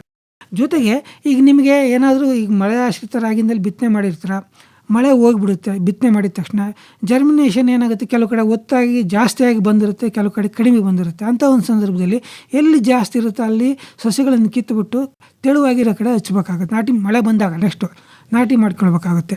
ಅದನ್ನು ಮಾಡಬೇಕಾಗುತ್ತೆ. ಮಧ್ಯಂತರ ಬೇಸಾಯ, ನೀವು ರಾಗಿ ಹೇಳ್ತೀನಿ ನೋಡಿ, ನೀವು 6 ಸಾರಿ ಕುಂಟೆ ಹಾಯಿಸಿದ್ರು ಕೂಡ, ಮಧ್ಯಂತರ ಬೇಸಾಯ ಮಾಡಿದರೂ ಕೂಡ ಅದು ಇಳುವರಿ ಚೆನ್ನಾಗಿ ಬರುತ್ತೆ. ಪ್ರತಿ ಸಾರಿ ಮಳೆ ಬಂದಾಗ ಒಂದು 2-3 ದಿನ ಬಿಟ್ಟು ಕುಂಟೆ ಹಾಯಿಸ್ಬಿಡಿ, ಇನ್ನು 15 ದಿನ ಮಳೆ ಇಲ್ಲ ಅಂದರೂ ಕೂಡ ತಡ್ಕೊಳುತ್ತೆ. ಅದು 20 ದಿನ ಮಳೆ ಇಲ್ಲ ಅಂದರೂ ತಡ್ಕೊಳುತ್ತೆ. ಎಸ್ಪೆಷಲಿ ರಾಗಿ ಒಂದು 20-25 ದಿನ ಬೆಳೆದಾದ್ಮೇಲೆ 20ರಿಂದ 30 ದಿನ ಮಳೆ ಇಲ್ಲ ಅಂದರೂ ಒಣಗಿದ ಮೇಲೆ ಕೂಡ ಮತ್ತೆ ಮಳೆ ಬಂದರೆ ಚಿಗುರಿ ಅದು ತೆನೆ ಬರುತ್ತೆ. ಆ ರೀತಿ ಬರ ತಡ್ಕೊಳ್ಳೋ ಕೆಪಾಸಿಟಿ ಅದಕ್ಕಿದೆ. ಹಾಗಾಗಿ ಮಧ್ಯಂತರ ಬೇಸಾಯ ಮಾಡಿ, ಎಷ್ಟು ಸಾರಿ ಆಗುತ್ತೋ ಅಷ್ಟು ಸಾರಿ, ಮಳೆ ಬಂದಾದ 3ರಿಂದ 4 ದಿನಕ್ಕೆ ಒಂದು ಸಾರಿ ಮಾಡಿ, ಇಲ್ಲವರೆಗೆ ತೆನೆ ಬರೋ ತನಕನೂ ಕೂಡ ಮಾಡ್ಬೋದು. ಅದು ಈ ರೀತಿ ಮಧ್ಯಂತರ ಬೇಸಾಯ ಮಾಡಿ ಆ ತೇವಾಂಶವನ್ನು ಮಣ್ಣಲ್ಲಿ ಹಿಡಿದಿಟ್ಕೊಳ್ಬೇಕಾಗುತ್ತೆ. ಮತ್ತು ಏನಾಗುತ್ತೆ, ಬರ ಬಂದಿರುತ್ತೆ. ಈಗ ಬರ ಮುಗಿದ ತಕ್ಷಣ ಮಳೆ ಬಂದಾಗ ನೀವು ಒಂದು ಎಕರೆಗೆ ಒಂದು 25 kg ಸಾರಜನಕವನ್ನು ನೀಡಿ ಇಮಿಡಿಯೇಟ್ಲಿ ಅದನ್ನೇ ಮತ್ತೆ ಮಧ್ಯಂತರ ಬೇಸಾಯ ಮಾಡೋದ್ರಿಂದ ಚೆನ್ನಾಗಿ ಬೆಳೆಯುತ್ತೆ. ಇನ್ನೂ ಒಂದು ಹೇಳೋದಕ್ಕೆ ನಾನು ಇಷ್ಟಪಡ್ತೀನಿ. ಇವಾಗ ಬರದಲ್ಲಿ ನಾವು ರಾಗಿ ಬಿತ್ತನೆ ಮಾಡಿದ್ವಿ ಅಂದರೆ ಪೋಷಕಾಂಶಗಳನ್ನು ಸಿಂಪರಣೆ ಮುಖಾಂತರ, ಈ ಪೊಟ್ಯಾಷಿಯಂ ನೈಟ್ರೇಟ್ ಅಂತ ಅದನ್ನು 2% ಸಿಂಪಡಣೆ ಮಾಡ್ಬೋದು. ಅದು ಪೊಟ್ಯಾಷಿಯಂ ಇರೋದ್ರಿಂದ ಬರ ತಡ್ಕೊಳ್ಳುತ್ತೆ. ಅಥವಾ ನೀರಿನಲ್ಲಿ ಕರಗ್ತಕ್ಕಂಥ 19 ರಸಗೊಬ್ಬರವನ್ನು ಸಿಂಪಡಣೆ ಮಾಡಿದ್ದೆ ಆದರೆ, ಈಗ ನಮಗೆ ಬರ ಬಂದಾಗ ಯಾವುದೇ ಬೆಳೆ ಮೊದಲು ಒಣಗೋದು ಪೋಷಕಾಂಶಗಳ ಕೊರತೆಯಿಂದಾಗಿ. ನೀರಿನ ಇಲ್ಲದೇ ಇರೋದ್ರಿಂದ ಭೂಮಿನಲ್ಲಿ ಹೀರ್ಕೊಳ್ಳೋಕ್ಕಾಗೋದಿಲ್ಲ, ಅದು ಒಣಗೋಗುತ್ತೆ. ಅದಕ್ಕೋಸ್ಕರ ಈಗ ಮಳೆ ಬಂದ ತಕ್ಷಣ ಈ ಪೋಷಕಾಂಶಗಳನ್ನು ಸಿಂಪಡಣೆ ಮಾಡೋದ್ರಿಂದ ನೆಕ್ಸ್ಟ್ ಮುಂದೆ ಬೆಳೆ ಚೆನ್ನಾಗೂ ಬರುತ್ತೆ. ಮಳೆ ಕಡಿಮೆ ಆದರೂ ಕೂಡ ಬೆಳೆ ಬರೋದಕ್ಕೆ ಸಹಕಾರಿಯಾಗುತ್ತೆ. ಅಂದರೆ 2%. ಈಗ ನೀವು ಒಂದು 15 ಲೀಟ್ರ್ ನೀರಿಗೆ ಪೊಟ್ಯಾಷಿಯಂ ನೈಟ್ರೇಟನ್ನು ನೀವು 250ರಿಂದ 300 ಗ್ರಾಮ್ ಹಾಕ್ಕೋಬೋದು. ಅಥವಾ ನೀರಿನಲ್ಲಿ ಕರಗ್ತಕ್ಕಂಥ 19 ರಸಗೊಬ್ಬರ ಸಿಗುತ್ತೆ, ಅದನ್ನು ಕೂಡ 250ರಿಂದ 300 ಗ್ರಾಮ್ ಹಾಕ್ಕೊಂಡು ಸಿಂಪಡಣೆ ಮಾಡಬೇಕಾಗುತ್ತೆ. ಈ ಸಿಂಪಡಣೆ ಎಷ್ಟಂದರೆ 2 kg ಬೇಕಾಗೋದು ಎಕರೆಗೆ, 8 ಕ್ಯಾನ್ ಹೊಡೆದ್ರೂ ಸಾಕು. ಈ ರೀತಿ ಸಿಂಪಡಣೆ ಮಾಡಿ ಇದು ಮಾಡಬೇಕಾಗುತ್ತೆ. ಮತ್ತು ಈಗ ಏನಾದರೂ ನೀವು ಗದ್ದೆ ಬಯಲಲ್ಲಿ ಈಗ ನೀರಾವರಿ ಜಮೀನಿನಲ್ಲಿ ರಾಗಿ ಹಾಕಿದ್ರಿ, ಈಗ ಅಂಥ ಒಂದು ಸಂದರ್ಭದಲ್ಲಿ ಅಲ್ಲಿ ಜಿಂಕು ಕೊರತೆ ಬರುತ್ತೆ, ಬೋರೆಕ್ಸ್ ಕೊರತೆ ಬರುತ್ತೆ. ಅದಕ್ಕೆ ಎಕರೆಗೆ ಒಂದು 6 kg ಜಿಂಕ್ ಸಲ್ಫೇಟನ್ನು ಬಿತ್ತನೆ ಮಾಡ್ಬೇಕಾದ್ರೆ ಹಾಕಿ, ಮತ್ತು ಜೊತೆಗೆ 4 kg ಬೋರೆಕ್ಸನ್ನು ಹಾಕಿ ಮಾಡೋದ್ರಿಂದ, ಇವೆಲ್ಲವನ್ನು ಅನುಸರಿಸೋದ್ರಿಂದ ನಿಮಗೇನು ಈಗಿನ ಒಂದು ಬರ ಪರಿಸ್ಥಿತಿನಲ್ಲಿ ಅಲ್ಪ ಸ್ವಲ್ಪನಾದರೂ ನಮಗೆ ರಾಗಿ ಬೆಳೆ ನಮ್ಮ ಕೈಗೆ ಬರೋದಕ್ಕೆ ಸಹಕಾರಿಯಾಗುತ್ತೆ ಸರ್. ಅಂದರೆ ಈಗಾಗಲೇ ರಾಗಿನ ಬಿತ್ತನೆ ಮಾಡಿಬಿಡ್ಬೇಕಿತ್ತು ರೈತರು, ಬಿತ್ತನೆ ಮಾಡಬೇಕಾಗಿತ್ತು, ಬಿತ್ತನೆ ಆಗಿಲ್ಲ ಮಳೆ ಕೊರತೆ. ಆದ್ರಿಂದ ಈಗ ಪರ್ಯಾಯ ಬೇಸಾಯ ಕ್ರಮಗಳನ್ನೇನಾದರೂ ರಾಗಿನಲ್ಲೂ ಅನುಸರಿಸಬೇಕಾಗತ್ತೆ. ಈಗ ನಾನು ಈಗಾಗಲೇ ಹೇಳಿದೆ, ಇವೆಲ್ಲವೂ ಕೂಡ ಪರ್ಯಾಯ ಬೇಸಾಯ ಕ್ರಮಗಳು. ಅಂದರೆ ತಡ ಆದಾಗ ನಾನು ಹೇಳಿದ ಶಿಫಾರಸು ಮಾಡಿದಂಥ ರಾಗಿ ತಳಿಗಳನ್ನು ಬಿತ್ತನೆ ಮಾಡಬೇಕಾಗುತ್ತೆ. ಈಗ ನಾನು ಹೇಳಿದೆ KMR 301 ಇದೆ ನಮ್ಮಲ್ಲಿ, ಮತ್ತು KMR 316 ಇದೆ, ಅದ್ರ ಜೊತೆಗೆ KMR 630 ಇದೆ. ಈ ತಳಿಗಳನ್ನು ಬಿತ್ತನೆ ಮಾಡಿ 340 ಇದೆ KMR. ಈ ತಳಿಗಳನ್ನು ಅಂದರೆ ಇವು 100-110 ದಿನದಲ್ಲೇ ಕಟಾವಿಗೆ ಬರ್ತವೆ. ಇಂಥ ಒಂದು ತಳಿಗಳನ್ನು ನಾವು ಬಿತ್ತನೆ ಮಾಡಬೇಕು. ನಾನು ಹೇಳ್ದಂಗೆ ಬರ ನಿರೋಧಕತೆಯನ್ನು ಅನುಸರಿಸಿ ನಾವು ಅದನ್ನು ಬಿತ್ತನೆ ಮಾಡಬೇಕಾಗುತ್ತೆ. ಮತ್ತು ಈಗ ಇನ್ನೂ ಎಂದು ಹೇಳಿ ಪೊಟ್ಯಾಷಿಯಂ ನೈಟ್ರೇಟು ಮತ್ತು ವಾಟರ್ ಸಾಲ್ಯುಬಲ್ ಫರ್ಟಿಲೈಸರನ್ನು ಕೂಡ ನಾವು ಸಿಂಪಡಣೆ ಮಾಡಿ ಇವೆಲ್ಲವನ್ನು ಕೂಡ ನಾವು ಮಧ್ಯಂತರ ಒಂದು ಇವನ್ನ ರಾಗಿನಲ್ಲಿ ಕೈಗೊಳ್ಳಬೇಕಾಗುತ್ತೆ ಸರ್. ದ್ವಿದಳ ಧಾನ್ಯದ ಬೆಳೆಗಳನ್ನು ಕೂಡ ಸೇರಿಸಬಹುದೇ? ಹೌದು, ಯಾಕೆಂದ್ರೆ ಈಗ ಹುಚ್ಚಳ್ಳು ಹೇಳಿದ್ರಿ, ದ್ವಿದಳ ಧಾನ್ಯ ರಾಗಿ, ಹುಚ್ಚಳ್ಳು, ದ್ವಿದಳ ಧಾನ್ಯ ಮೂರನ್ನು ಸೇರಿಸಿ ಬಿತ್ತನೆ ಮಾಡಬಹುದು. ಹೌದು, ಮಿಶ್ರಣ ಮಾಡಿ ರಾಗಿನಲ್ಲಿ ಹುಚ್ಚೆಳ್ಳನ್ನು ಮಿಶ್ರಣ ಮಾಡಿ ಬಿತ್ತನೆ ಮಾಡಿದರೆ ನಿಮಗೆ ಭಾಳ ಒಳ್ಳೆಯದು. ಯಾಕೆಂದರೆ ಈಗ ರಾಗಿ ಒಣಗೋದ್ರೂ ಕೂಡ ಹುಚ್ಚೆಳ್ಳು ಬರುತ್ತೆ, ಕೆಲವು ಸಾರಿ ಹುಚ್ಚೆಳ್ಳು ಒಣಗೋದ್ರೆ ರಾಗಿ ಬರುತ್ತೆ. ಆ ರೀತಿಯಾಗಿ ಒಂದಕ್ಕೊಂದು ಸಪೋರ್ಟ್ ಮಾಡ್ತವೆ. ಅಂಥ ಒಂದು ಸಂದರ್ಭದಲ್ಲಿ ದ್ವಿದಳ ಧಾನ್ಯ ರಾಗಿ ಮತ್ತು ಹುಚ್ಚೆಳ್ಳನ್ನು ಆಗಸ್ಟ್ ಕೊನೆವರೆಗೆ ಯಾರು ಬಿತ್ತನೆ ಮಾಡ್ತಾರೋ ಅವರು ಮಿಶ್ರಣ ಮಾಡಿ ಬಿತ್ತನೆ ಮಾಡ್ಬೋದು ಸರ್. ಅದು ಯಾವುದಾದ್ರೂ ಒಂದು ಅಲಸಂದೆನೋ ಅಥವಾ ಅಲಸಂದೆಗಿಂತ ಹುಚ್ಚೆಳ್ಳು ಚೆನ್ನಾಗಿ ಬರುತ್ತೆ ಸರ್ ರಾಗಿನಲ್ಲಿ. ಅಲಸಂದೆ ಪ್ಯೂರ್ ಕ್ರಾಪ್ ಮಾಡಿದರೆ ಒಳ್ಳೆಯದು. ಅದನ್ನು ನಮ್ಮ ಭಾಗದಲ್ಲಿ ದಿನೇಶ್ ಅವರೇ ಕಬ್ಬು ಬಹಳ ಪ್ರಧಾನವಾದ ಬೆಳೆನೇ. ಹೌದು ಸರ್. ಅನೇಕ ಸಕ್ಕರೆ ಕಾರ್ಖಾನೆಗಳಿದ್ದಾವೆ. ಈಗಾಗಲೇ ಕಬ್ಬನ್ನು ಬೆಳೆದಿರೋರು ಇದ್ದಾರೆ. ಕಳೆದ ವರ್ಷದಲ್ಲಿ ಕಟಾವು ನಡೀತಾ ಇದೆ. ಮುಂದೆ ಅದನ್ನು ಕೂಳೆಗೆ ಬಿಡಬೇಕಾದಂಥ ಪರಿಸ್ಥಿತಿ ಇದೆ. ಹೊಸದಾಗಿ ಬೆಳೆಯುವಂಥವ್ರು ಕೂಡ ಇದ್ದಾರೆ. ಹೌದು ಸರ್. ಈಗ ಕಬ್ಬಿದ್ದಲ್ಲಿ ಕಬ್ಬೇ ಇರಬೇಕು, ಕಬ್ಬನ್ನು ನಿರ್ವಹಣೆ ಮಾಡಲೇಬೇಕು. ಅಥವಾ ಕಟಾವು ಮಾಡಿ ಸಂಪೂರ್ಣವಾಗಿ ತೆಗೆದುಬಿಟ್ಟಿದ್ರೆ ಅಂಥ ಜಾಗಕ್ಕೆ ಏನಾದರೂ ಪರ್ಯಾಯ ಬೆಳೆ ಇದೆಯಾ, ಹೇಗೆ? ಹೌದು. ಈಗ ಹೊಸದಾಗಿ ನಾವು ನಾಟಿ ಕಬ್ಬು ಮಾಡ್ತೀವಿ ಅಂದರೆ ನಾವು ಏನು ಮೊದಲು ಸಜೆಸ್ಟ್ ಮಾಡ್ತೀವಿ ಅಂದರೆ ಈ ಸಾರಿ ಹೊಸದಾಗಿ ಕಬ್ಬಿಗೆ ಹೋಗಬೇಡಿ ಅಂತ. ಏಕೆಂದರೆ ಈಗ ಆಲ್ರೆಡಿ ಬರ ಇರೋದ್ರಿಂದ ನಿಮಗೆ ಕಾಲುವೆನಲ್ಲಂತೂ 365 ದಿನ ನೀರು ಬಿಡೋದಿಲ್ಲ. ಕಾಲುವೆ ಆಶ್ರಿತ ಪ್ರದೇಶದಲ್ಲಿ ನೀವು ಕಬ್ಬು ನಾಟಿ ಮಾಡ್ತೀರಿ ಅಂದರೆ ಬೇಡ ಈ ವರ್ಷ ಅಂತ. ಅಥವಾ ನಿಮ್ದು ಏನಾದರೂ ಸ್ವಂತ ಬೋರ್ವೆಲ್ ಇದೆ, ಜೊತೆಗೆ ಕಾಲುವೆ ನೀರಿನ ಆಶ್ರಯನೂ ಇದೆ ಅಂದರೆ ಮಾತ್ರ ನಾವು ನಿಮಗೆ ಕಬ್ಬನ್ನು ಶಿಫಾರಸು ಮಾಡ್ತೀವಿ ಸರ್. ಅಂಥ ಒಂದು ಸಂದರ್ಭದಲ್ಲಿ ನೀವು ಏನಾದರೂ ನಿಮಗೆ ಅಶ್ಯೂರ್ಡ್ ಇರಿಗೇಷನ್ ಇದ್ದರೆ ಮಾತ್ರ, ಇದರ ಮಳೆ ಆಶ್ರಿತಕ್ಕೂ ಹೋಗಲೇಬೇಡಿ, ಕೇವಲ ಕಾಲುವೆ ಆಶ್ರಿತ ಇದ್ದರೂ ಕೂಡ ಹೋಗಬೇಡಿ. ಇದು ಅಂಥ ಒಂದು ಸಂದರ್ಭದಲ್ಲಿ ನೀವು ಈ ಕಬ್ಬಿನ ತಳಿಗಳಾದಂಥ ನಿಮಗೆ ಈಗ VCF 517 ಇದೆ, ಅದನ್ನು ನಾಟಿ ಮಾಡ್ಬೋದು ಆಗಸ್ಟ್, ಸೆಪ್ಟೆಂಬರ್, ಅಕ್ಟೋಬರಲ್ಲಿ. ಮತ್ತು CO 86-032 ಅಂತಿದೆ, ಅದನ್ನು ಕೂಡ ನಾಟಿ ಮಾಡ್ಬೋದು. CO 8371 ನಾಟಿ ಮಾಡ್ಬೋದು. COVC 99-463 ತಳಿ ಇದೆ, ಅದನ್ನು ಮಾಡ್ಬೋದು. COVC 16-062 ಅದನ್ನು ಮಾಡ್ಬೋದು. CO 62-175 ಅದನ್ನು ಕೂಡ ಮಾಡ್ಬೋದು. ಈ ತಳಿಗಳನ್ನು ನೀವು ನಾಟಿ ಮಾಡಬೇಕಾಗುತ್ತೆ. ಈಗ ನಾಟಿ ಆದಮೇಲೆ ನೀವು ಈ ಬಿತ್ತನೆಯನ್ನು ಹೇಗೆ ತೆಗೆದುಕೊಳ್ಬೇಕು ಇಂಥ ಒಂದು ಸಂದರ್ಭದಲ್ಲಿ ಅಂದರೆ, ಸಾಮಾನ್ಯವಾಗಿ ಜೋಡಿ ಸಾಲಿನಲ್ಲಿ ಬಿತ್ತನೆ ಮಾಡಿ ಅಥವಾ ಅಗಲ ಸಾಲಿನಲ್ಲಿ ಬಿತ್ತನೆ ಮಾಡಿ. ಜೋಡಿ ಸಾಲು ಅಂದ ತಕ್ಷಣ 2 ಸಾಲು ಮಧ್ಯದ ಅಂತರ 2-3 ಅಡಿ ಇರಲಿ, 2-2.5 ಅಡಿ ಅಂತರ ಇರಲಿ. ಮತ್ತು 2 ಜೋಡಿ ಸಾಲಿನ ಮಧ್ಯೆ 4 ಅಡಿ ಅಥವಾ 5 ಅಡಿ ಅಂತರ ಬಿಟ್ಟು ನಾಟಿ ಮಾಡ್ಕೊಳ್ಳಿ. ಅಥವಾ 4 ಅಡಿ ಪಡದಲ್ಲಿ ನಾಟಿ ಮಾಡಬೇಕಾಗುತ್ತೆ. ಮಧ್ಯಂತರದಲ್ಲಿ ನೀವು ಏನು ಮಾಡಬೇಕು, ಕುಂಟೆ ಹಾಯಿಸ್ಕೊಂಡು ಅಥವಾ ಯಾವ್ದಾದ್ರು ಮಧ್ಯಂತರ ಬೆಳೆ ಬೆಳೆದ್ರೆ ಅದರಿಂದಲೂ ಕೂಡ ಸ್ವಲ್ಪ ನಿಮಗೆ ಆದಾಯನೂ ಕೂಡ ಬರುತ್ತೆ. ನೀವು ಅವರೇ ಹಾಕ್ಬೋದು, ಬೇರೆ ಏನಾದ್ರು ಕೊತ್ತಂಬರಿ ಸೊಪ್ಪು ಹಾಕ್ಬೋದು, ಇವನ್ ಬೇರೆ ತರಕಾರಿಗಳನ್ನು ಬೆಂಡೆ ಹಾಕ್ಬೋದು. ಎಲ್ಲವನ್ನೂ ಕೂಡ ನೀರಿನ ಆಶ್ರಯ ಇತ್ತು ಅಂದರೆ ಬೋರ್ವೆಲ್ಲು ಎಲ್ಲ ಬೆಳೆನೂ ಬೆಳಿಬೋದು. ಇದು ಒಂದು, ನಾನೇನು ನೀರಿನ ಆಶ್ರಯ ಸರಿಯಾಗಿರೋರಿಗೆ ಮಾತ್ರ ಇದನ್ನು ಶಿಫಾರಸು ಮಾಡ್ತಿರೋದು. ಇಲ್ಲ ಅಂದರೆ ಈ ಕೂಳೆ ಸಾಲು ಅಥವಾ ಕೂಳೆ ಇದ್ದರೆ ಏನು ಮಾಡಬೇಕು, ಈಗ ನಿಮಗೆ ಈಗಾಗಲೇ 9 ತಿಂಗಳು ಬೆಳೆ ಆಗಿದೆ. ನಾನು ಸುಮಾರು ಕಡೆ ನೋಡ್ತಾ ಇದ್ದೀನಿ, ಎಲ್ಲ ಬೆಳೆ ಒಣಗ್ತಾ ಇದೆ. ಈಗ ಏನಾಗಿದೆ, ಬೆಳೆ ಒಂದು ಸಾರಿ ಒಣಗ್ತು, ಈವನ್ ನೀರು ಬಿಟ್ಟರೂ ಕೂಡ ಅದು ಬಂದರೆ ಏನಾಗುತ್ತೆ, ಸೈಡ್ ಶೂಟ್ಸ್ ಬಂದು ಅದು ಇಳುವರಿ ಕುಂಠಿತವಾಗುತ್ತೆ. ಈ ತಕ್ಷಣ ನೀರು ಬಿಟ್ಟರೆ ಅದನ್ನು ನೀರು ಹಾಯಿಸ್ಬಿಟ್ಟು ಕಟಾವು ಮಾಡಿ ಫ್ಯಾಕ್ಟ್ರಿಗೆ ಕೊಟ್ಬಿಡಿ. 9 ತಿಂಗಳಿಗೆ ಫ್ಯಾಕ್ಟ್ರಿಗೋ ಅಥವಾ ಬೆಲ್ಲದ ಆಲೆ ಮನೆಗೋ ಕೊಟ್ಬಿಡಿ. ಅದನ್ನು ಕೊಟ್ಟ ನಂತರ ಬಂದಂಥ ಈಗ ಕೂಳೆ ಬೆಳೆನ ನೀವು ಯಾವುದು ಈ ಸಾರಿ ಬಿಡೋದಕ್ಕೆ ಹೋಗಬೇಡಿ. ಯಾಕಂದರೆ ಈಗಲೇ ಒಣಗಿದೆ ಅಂದರೆ ನೆಕ್ಸ್ಟ್ ಬೇಸಿಗೆನಲ್ಲಿ ಒಣಗುತ್ತೆ. ಅದನ್ನು ತೆಗೆದುಬಿಟ್ಟು ಯಾವುದಾದ್ರೂ ಒಂದು ಪಲ್ಸಸ್, ಅಲಸಂದೆನೋ ಅಥವಾ ಹುಚ್ಚೆಳ್ಳನೋ ಅಂಥ ಒಂದು ಬೆಳೆನ ಬೆಳೀರಿ ಆ ಪ್ರದೇಶಕ್ಕೆ, ಅಥವಾ ಅವರೇ ಹಾಕಿ. ಆವಾಗ ಏನಾಗುತ್ತೆ, ನಿಮಗೆ ಇನ್ನೊಂದು ಬೆಳೆ ಬರೋದಕ್ಕೆ ಸಹಕಾರಿ ಆಗುತ್ತೆ. ಅದ್ರ ಬದಲು ಅದನ್ನೇ ಕೂಳೆ ಬಿಟ್ಕೊಂಡ್ರೆ ಈಗಲೇ ಒಣಗಿದೆ, ನೆಕ್ಸ್ಟ್ ಸಮ್ಮರ್ಗಂತೂ ಮತ್ತೆ ಪೂರ್ತಿ ಒಣಗುತ್ತೆ. ಅದನ್ನು ತೆಗೆದು ಬೇರೆ ಬೆಳೆ, ಮಳೆ ಬಂದಾಗ ಬೇರೆ ಬೆಳೆ ನಾನು ಶಿಫಾರಸು ಮಾಡಿದೆ ಅದನ್ನು ಹಾಕಿ. ಮತ್ತು ಈಗ ಏನು ಸ್ಟ್ಯಾಂಡಿಂಗ್ ಕ್ರಾಪ್ಸ್ 3-4 ತಿಂಗಳು ಕಬ್ಬು ಬೆಳೆ ಇದಾವಲ್ಲ, ಅಂಥ ಒಂದು ಬೆಳೆಯಲ್ಲಿ ಈಗ ತರಗು ಏನಾದ್ರು ಇದ್ದರೆ ಅಥವಾ ಈ ಕಳೆಗಳಿದ್ದರೆ ಅವನ್ನೆಲ್ಲ ಕಿತ್ತುಬಿಟ್ಟು ಮಲ್ಚಿಂಗಾಗಿ ಭೂಮಿ ಮೇಲ್ಗಡೆ ಒದಿಸಿ ಮಧ್ಯಂತರ ಒಂದು ಬೇಸಾಯನೂ ಮಾಡಿ. ಯಾಕೆಂದರೆ ಆವಿ ಆಗದಂತೆ ನೀರನ್ನು ಭೂಮಿನಲ್ಲೇ ನಾವು ಹಿಡಿದಿಟ್ಕೊಳ್ಬೇಕಾಗುತ್ತೆ. ಮತ್ತು ಈಗ ಏನಾದ್ರು ತಕ್ಷಣ ಮಳೆ ಅಥವಾ ನೀರು ಸಿಕ್ಕಿದರೆ ಆಯಿಸ್ಬಿಟ್ಟು ಒಂದು ಸಾರಿ 25 kg ಒಂದು ಎಕರೆಗೆ ಪೊಟ್ಯಾಷನ್ನ ಜಾಸ್ತಿ ಕೊಡಿ. ಅವಾಗ ಏನಾಗುತ್ತೆ, ಬರ ತಡ್ಕೊಳ್ಳೋ ಕೆಪಾಸಿಟಿ ಇರುತ್ತೆ. ಅದು ಜನವರಿ ತನಕನೂ ತಡ್ಕೊಳ್ಳುತ್ತೆ. ನೀರು ಸ್ವಲ್ಪ ಆದರೂ ಕಡಿಮೆ ಆದರೂ ಕೂಡ ತಡ್ಕೊಳ್ಳುತ್ತೆ. 25 kg ಪೊಟ್ಯಾಷ್ ಕೊಡಿ. ಅದು ನಾನು ಹೇಳಿದೆ ಈಗಾಗಲೇ ಒಂದು ಪೋಷಕಾಂಶಗಳ ಸಿಂಪರಣೆ ಅಂತ, ಪೊಟ್ಯಾಷಿಯಂ ನೈಟ್ರೇಟು ಅಥವಾ 19 ಇದರಲ್ಲಿ ಕೂಡ ಸಿಂಪರಣೆ ಮಾಡಿದರೆ ಅದು ತಡ್ಕೊಳ್ಳುತ್ತೆ, ಬರ ತಡ್ಕೊಳ್ಳುತ್ತೆ. ಇನ್ನೂ ಜೊತೆಗೆ ಅಂದರೆ ಏನಂದರೆ, ಬರ ನಿರೋಧಕತೆ ತಡ್ಕೊಳ್ಳೋದಕ್ಕೆ ಈಗೇನಾದರೂ ಭಾಳ ಒಣಗೆ ಹೋಗ್ತಿದೆ ಅಂದರೆ ಕೊಯಿಲ್ನೇಟ್ ಅಂತ ಒಂದು ಸ್ಪ್ರೇ ಇದೆ. ಅಂದರೆ ಒಂದು 15 ದಿನ ನಾವು ಅದನ್ನ ಉಳಿಸ್ಕೋಬೋದು ಅಷ್ಟೇ. ಈಗ ಏನು ನಿಮಗೆ ವೈಟ್ ಡಿಸ್ಟಂಪರ್ ಸಿಗುತ್ತೆ, ಅದನ್ನೇ 2% ಸಿಂಪರಣೆ ಮಾಡಿದರೆ ಇನ್ನೇನು ಒಣಗೋಗೋದು ಇನ್ನೊಂದು 15 ದಿನ ತನಕ ತಡ್ಕೊಳ್ಳುತ್ತೆ. ಅಷ್ಟನ್ನು ಮಾಡ್ಬೋದು. ಅಷ್ಟು ಬಿಟ್ಟರೆ ಇನ್ನೇನು ಮಾಡೋಕ್ಕಾಗಲ್ಲ ಸರ್. ನೀರೇ ಮುಖ್ಯ. ನೀರಿದ್ರೇ ನಾವು ಉಳಿಸ್ಕೊಳೋಕ್ಕೆ ಸಾಧ್ಯ. ನೀರಿಲ್ಲ ಅಂದರೆ ಅದನ್ನು ಕಟಾವು ಮಾಡಿಕೊಡ್ಬೇಕು ಅಥವಾ ಬೇರೆ ಇನ್ಯಾವುದಾದ್ರೂ ಬೆಳೆನ ಬೆಳಿಬೇಕಾಗುತ್ತೆ ಸರ್. ಈಗಾಗಲೇ ತಾವು ಪ್ರಸ್ತಾಪ ಮಾಡಿದ್ದೀರಾ, ಆದರೂ ಕೂಡ ಕೇಳುಗರ ಉದ್ದೇಶಕ್ಕಾಗಿ ಮತ್ತೊಮ್ಮೆ ಹೇಳಿ, ಈ ಪರ್ಯಾಯ ಬೆಳೆ ಯೋಜನೆ ಅಡಿನಲ್ಲಿ ಎಣ್ಣೆಕಾಳು ಮತ್ತು ದ್ವಿದಳ ಧಾನ್ಯದ ಬೆಳೆಗಳನ್ನು ಏನು ಶಿಫಾರಸು ಮಾಡ್ತೀರಿ? ಮತ್ತು ಇವೆರಡನ್ನೂ ಕೂಡ ಜೊತೆಯಲ್ಲಿ ಬೆರೆಸ್ಕೊಂಡು ಬೆಳಿಬಹುದಾ? ಹೇಗೆ ಬೇಸಾಯ ಕ್ರಮಗಳನ್ನು ಏನು ಅನುಸರಿಸಬೇಕಾಗತ್ತೆ? ವಿವರವಾಗಿ ಹೇಳಿ ಡಾಕ್ಟರ್. ಹೌದು ಸರ್. ಈಗ ಎಣ್ಣೆಕಾಳು ಅಂದ ತಕ್ಷಣ ನಮಗೆ ಭಾಳಷ್ಟು ಉಪಯೋಗಕ್ಕೆ ಬರೋದು ಇಂಥ ಒಂದು ಪರಿಸ್ಥಿತಿನಲ್ಲಿ ಸೂರ್ಯಕಾಂತಿ ಬೆಳೆ. ಈ ಸೂರ್ಯಕಾಂತಿ ಬೆಳೆಯಲ್ಲಿ ನೀವು ಇಲ್ಲಿಂದ ಈಗ ಆಗಸ್ಟಿಂದ ಹಿಡಿದ್ಬಿಟ್ಟು ಡಿಸೆಂಬರ್ ತಿಂಗಳ ತನಕ ಬಿತ್ತನೆ ಮಾಡ್ಕೋಬೋದು.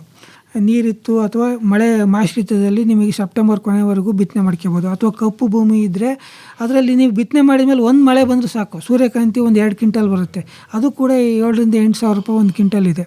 ಸೊ ಅದನ್ನು ಬಿತ್ತನೆ ಮಾಡ್ಕೋಬೋದು. ಇಲ್ಲಿ ಸೂರ್ಯಕಾಂತಿ ಬಿತ್ತನೆ ಮಾಡ್ತೀನಿ ಅಂದರೆ ನೀವು ಸೂರ್ಯಕಾಂತಿ ಬೀಜನ ಬಿತ್ತನೆ ಮಾಡೋದಕ್ಕಿಂತ ಮುಂಚೆ 10ರಿಂದ 14 ಗಂಟೆ ನೀರಿನಲ್ಲಿ ನೆನೆಸಿ ಬಿತ್ತನೆ ಮಾಡಬೇಕಾಗುತ್ತೆ. ಈ ರೀತಿ ಬಿತ್ತನೆ ಮಾಡೋದ್ರಿಂದ ಅದು ಸ್ವಲ್ಪ ಬರ ತಡೆದುಕೊಳ್ಳೋದಕ್ಕೆ ಸಹಕಾರಿಯಾಗುತ್ತೆ. ಮತ್ತು ನೆನೆಸಿಬಿಟ್ಟು ಅದನ್ನು ಕೂಡ ನೀರಲ್ಲಿ ನೆನೆಸಿದಾದಮೇಲೆ ನೆರಳಲ್ಲಿ ಒಣಗಿಸ್ಬಿಟ್ಟು ಬಿತ್ತನೆ ಮಾಡಬೇಕಾಗುತ್ತೆ. ಮತ್ತು ಸೂರ್ಯಕಾಂತಿ ಬೆಳೆಯಲ್ಲಿ ಆ್ಯಕ್ಚುಲಿ ಈ ಬರ ಪರಿಸ್ಥಿತಿನಲ್ಲಿ ಈ ನೆಕ್ರೋಸಿಸ್ ನಂಜು ರೋಗದ ಬಾಧೆ ಜಾಸ್ತಿ ಇರುತ್ತೆ ಸರ್. ಅದನ್ನು ತಡೆಗಟ್ಟೋದಕ್ಕೋಸ್ಕರ ನಾವೇನು ಶಿಫಾರಸು ಮಾಡ್ತೀವಿ ಬರದಲ್ಲಿ ಅಂದರೆ ಅದನ್ನು ಬೀಜೋಪಚಾರ ಮಾಡಿ ಬಿತ್ತನೆ ಮಾಡಿ. ಬೀಜೋಪಚಾರ ಯಾವುದು ಅಂದರೆ ಇಮಿಡಾಕ್ಲೋಪಿಡ್ ಅಂತ ಹೇಳ್ಬಿಟ್ಟು 1 ಕಿಲೋಗ್ರಾಮ್ ಬೀಜಕ್ಕೆ 5 ಗ್ರಾಮ್ನಂತೆ ಬೀಜೋಪಚಾರ ಮಾಡಿ ಬಿತ್ತನೆ ಮಾಡಿ ಅಂತ. ಅದು ಒಂದು ರಸ ಇರೋ ಕೀಟಗಳಿಂದ ಬರುತ್ತೆ. ಅದು ಬರದಲ್ಲಿ ಜಾಸ್ತಿ ಇರುತ್ತೆ ಆ ಒಂದು ಕೀಟದ ಹಾವಳಿ, ಅದಕ್ಕೆ ಅದನ್ನು ಬೀಜೋಪಚಾರ ಮಾಡಿ. ಅದಾದ ನಂತರ 25ರಿಂದ 30 ದಿನದಲ್ಲಿ ಕೂಡ ಒಂದು ಸಾರಿ ಸಿಂಪಡಣೆ ಮಾಡಿ. ಐದರ್ ಇಮಿಡಾಕ್ಲೋಪಿಡ್ ಅಥವಾ ರೋಗರ್ ಅಂತ ಡೈಮಿಥೇಟ್ ಅಂತ ಒಂದು ಕೀಟನಾಶಕ 1.7 ml ಅಥವಾ ಇಮಿಡಾಕ್ಲೋಪಿಡ್ ಆದರೆ 0.6 ml ಹಾಕಿ ಸಿಂಪಡಣೆ ಮಾಡಿದ್ದಾದರೆ ನೆಕ್ರೋಸಿಸ್ ನಂಜು ರೋಗದ ಹಾವಳಿ ಕಡಿಮೆ ಆಗುತ್ತೆ. ಜೊತೆಗೆ ನಿಮಗೆ ಅದರಲ್ಲಿ ಮಧ್ಯಂತರ ಬೇಸಾಯ ಮಾಡಿ ಸೂರ್ಯಕಾಂತಿನಲ್ಲಿ. ಮತ್ತು ಇದರಲ್ಲಿ ಕೂಡ 4ರಿಂದ 6 ಸಾಲಿಗೆ ಒಂದರಂತೆ ಬೋದ್ ಸಾಲು ಮಾಡಿ ಮಳೆ ಬಂದಾಗ ನೀರು ಹಿಡಿದು ಇಟ್ಕೊಳ್ಳೋದಕ್ಕೆ ಒಂದು ಅನುವು ಮಾಡಿಕೊಡಿ ಭೂಮಿನಲ್ಲಿ. ಇವೆಲ್ಲವನ್ನು ಹಾಕಿ ಮತ್ತು ಈ ಸಾರಜನಕವನ್ನು ನಮಗೆ ಈ ತಡವಾಗಿ ಬಿತ್ತನೆ ಮಾಡಿದಾಗ ಸಾರಜನಕವನ್ನು 50%ಗಿಂತ ಜಾಸ್ತಿ ಕೊಡಬೇಕಾಗುತ್ತೆ. ಈಗ ಎಕರೆಗೆ ಒಂದು 40 kg ಸಾರಜನಕವನ್ನು ಒಂದು 25 ದಿನದ ಬೆಳೆಗೆ ನೀವು ಅದನ್ನು ಕೊಟ್ಬಿಟ್ಟು ಅದನ್ನು ಇಂಟರ್ಕಲ್ಟಿವೇಷನ್ ಮಧ್ಯಂತರ ಬೇಸಾಯ ಮಾಡಿದ್ದಾದರೆ ಮಳೆ ಬಂದಾಗ ಅದಕ್ಕೆ ನೆಕ್ಸ್ಟ್ ಇನ್ನೇನು ತೆನೆ ಬಂದುಬಿಟ್ಟು ಒಂದು 80ರಿಂದ 90 ದಿನಕ್ಕೆ ಬಂದುಬಿಡ್ತಾವೆ. ನಾನು ಶಿಫಾರಸು ಮಾಡಿದಂಥ ವೆರೈಟಿ ಈಗೇನು ಶಿಫಾರಸು ಮಾಡಿದ್ನೋ ಅವೆಲ್ಲ ವೆರೈಟಿಗಳು 90ರಿಂದ 100 ದಿನಕ್ಕೆ ಬರ್ತವೆ. ಕೇವಲ 300ರಿಂದ 350 mm ಮಳೆ ಬಂದರೂ ಕೂಡ ಅವು ಕಟಾವಿಗೆ ಬರ್ತವೆ. ಸೊ ಅದನ್ನು ಕೂಡ ನಾವು ಮಾಡ್ಬೋದು ಇವು ಸೂರ್ಯಕಾಂತಿ. ಇದಲ್ಲದೆ ಸೂರ್ಯಕಾಂತಿ ಜೊತೆಗೆ ಹುಚ್ಚೆಳ್ಳನ್ನು ಮಿಶ್ರಣ ಮಾಡಿ ನಾವು ಆಗಸ್ಟ್ ಕೊನೆವರೆಗೂ ಬಿತ್ತನೆ ಮಾಡ್ಬೋದು. ಅಲಸಂದೆನೂ ಕೂಡ ಮಿಶ್ರಣ ಮಾಡಿ ಬಿತ್ತನೆ ಮಾಡ್ಬೋದು. ಅಲಸಂದೆ ನಾನು ಈಗಾಗಲೇ ತಳಿಗಳನ್ನು ಹೇಳಿದ್ದೀನಿ, ಹುಚ್ಚೆಳ್ಳನ್ನು ಕೂಡ ಹೇಳಿದ್ದೀನಿ. ಸೊ ಅವನ್ನ ಮಿಶ್ರಣ ಮಾಡಿ ಮಳೆ ಬೆಳೆಯೋದ್ರಿಂದ ಯಾವುದಾದ್ರೂ ಒಂದು ಬೆಳೆ ಉಳ್ಕೊಳ್ಳುತ್ತೆ ನಿಮಗೆ ಅಟ್ಲೀಸ್ಟು ನಮಗೆ. ಸೊ ಅವನ್ನ ತೊಗರಿ ಬೆಳೆಯೋಕ್ಕಾಗೋದಿಲ್ಲ, ಹುಚ್ಚೆಳ್ಳು ಅಥವಾ ನಮಗೆ ಅಲಸಂದೆಯನ್ನೇ ಇಲ್ಲಿ ಮಿಶ್ರಣ ಮಾಡಿ ಬೆಳಿಬೋದು. ಮತ್ತು ಈಗ ದ್ವಿದಳ ಧಾನ್ಯ ನೀವೇನಾದರೂ ಬಿತ್ತನೆ ಮಾಡ್ತಾಯಿದ್ದೀರಿ ಅಂದರೆ ಹುಚ್ಚೆಳ್ಳು ಆಗಿರ್ಬೋದು ಅಥವಾ ಇದು ಅಲಸಂದೆ ಆಗಿರ್ಬೋದು, ಅವರೇ ಆಗಿರ್ಬೋದು, ಇವ್ನು ಮಾಡ್ತೀನಿ ಅಂದರೆ ಬಿತ್ತನೆ ಮಾಡ್ಬೇಕಾದ್ರೆ ತಳಗೊಬ್ಬರವಾಗಿ ಇಲ್ಲ DAP ಇರ್ಬೋದು, ಕಾಂಪ್ಲೆಕ್ಸು 10-26 ಕಾಂಪ್ಲೆಕ್ಸನ್ನು ಉಪಯೋಗಿಸಿ ಬಿತ್ತನೆ ಮಾಡಿ. ಆಮೇಲೆ ಒಂದು 20 ದಿನ ಆದಮೇಲೆ ಒಂದು ಸ್ವಲ್ಪ ಫಾಸ್ಫರಸ್ ಗೊಬ್ಬರ ಮಾತ್ರ ಕೊಡಿ.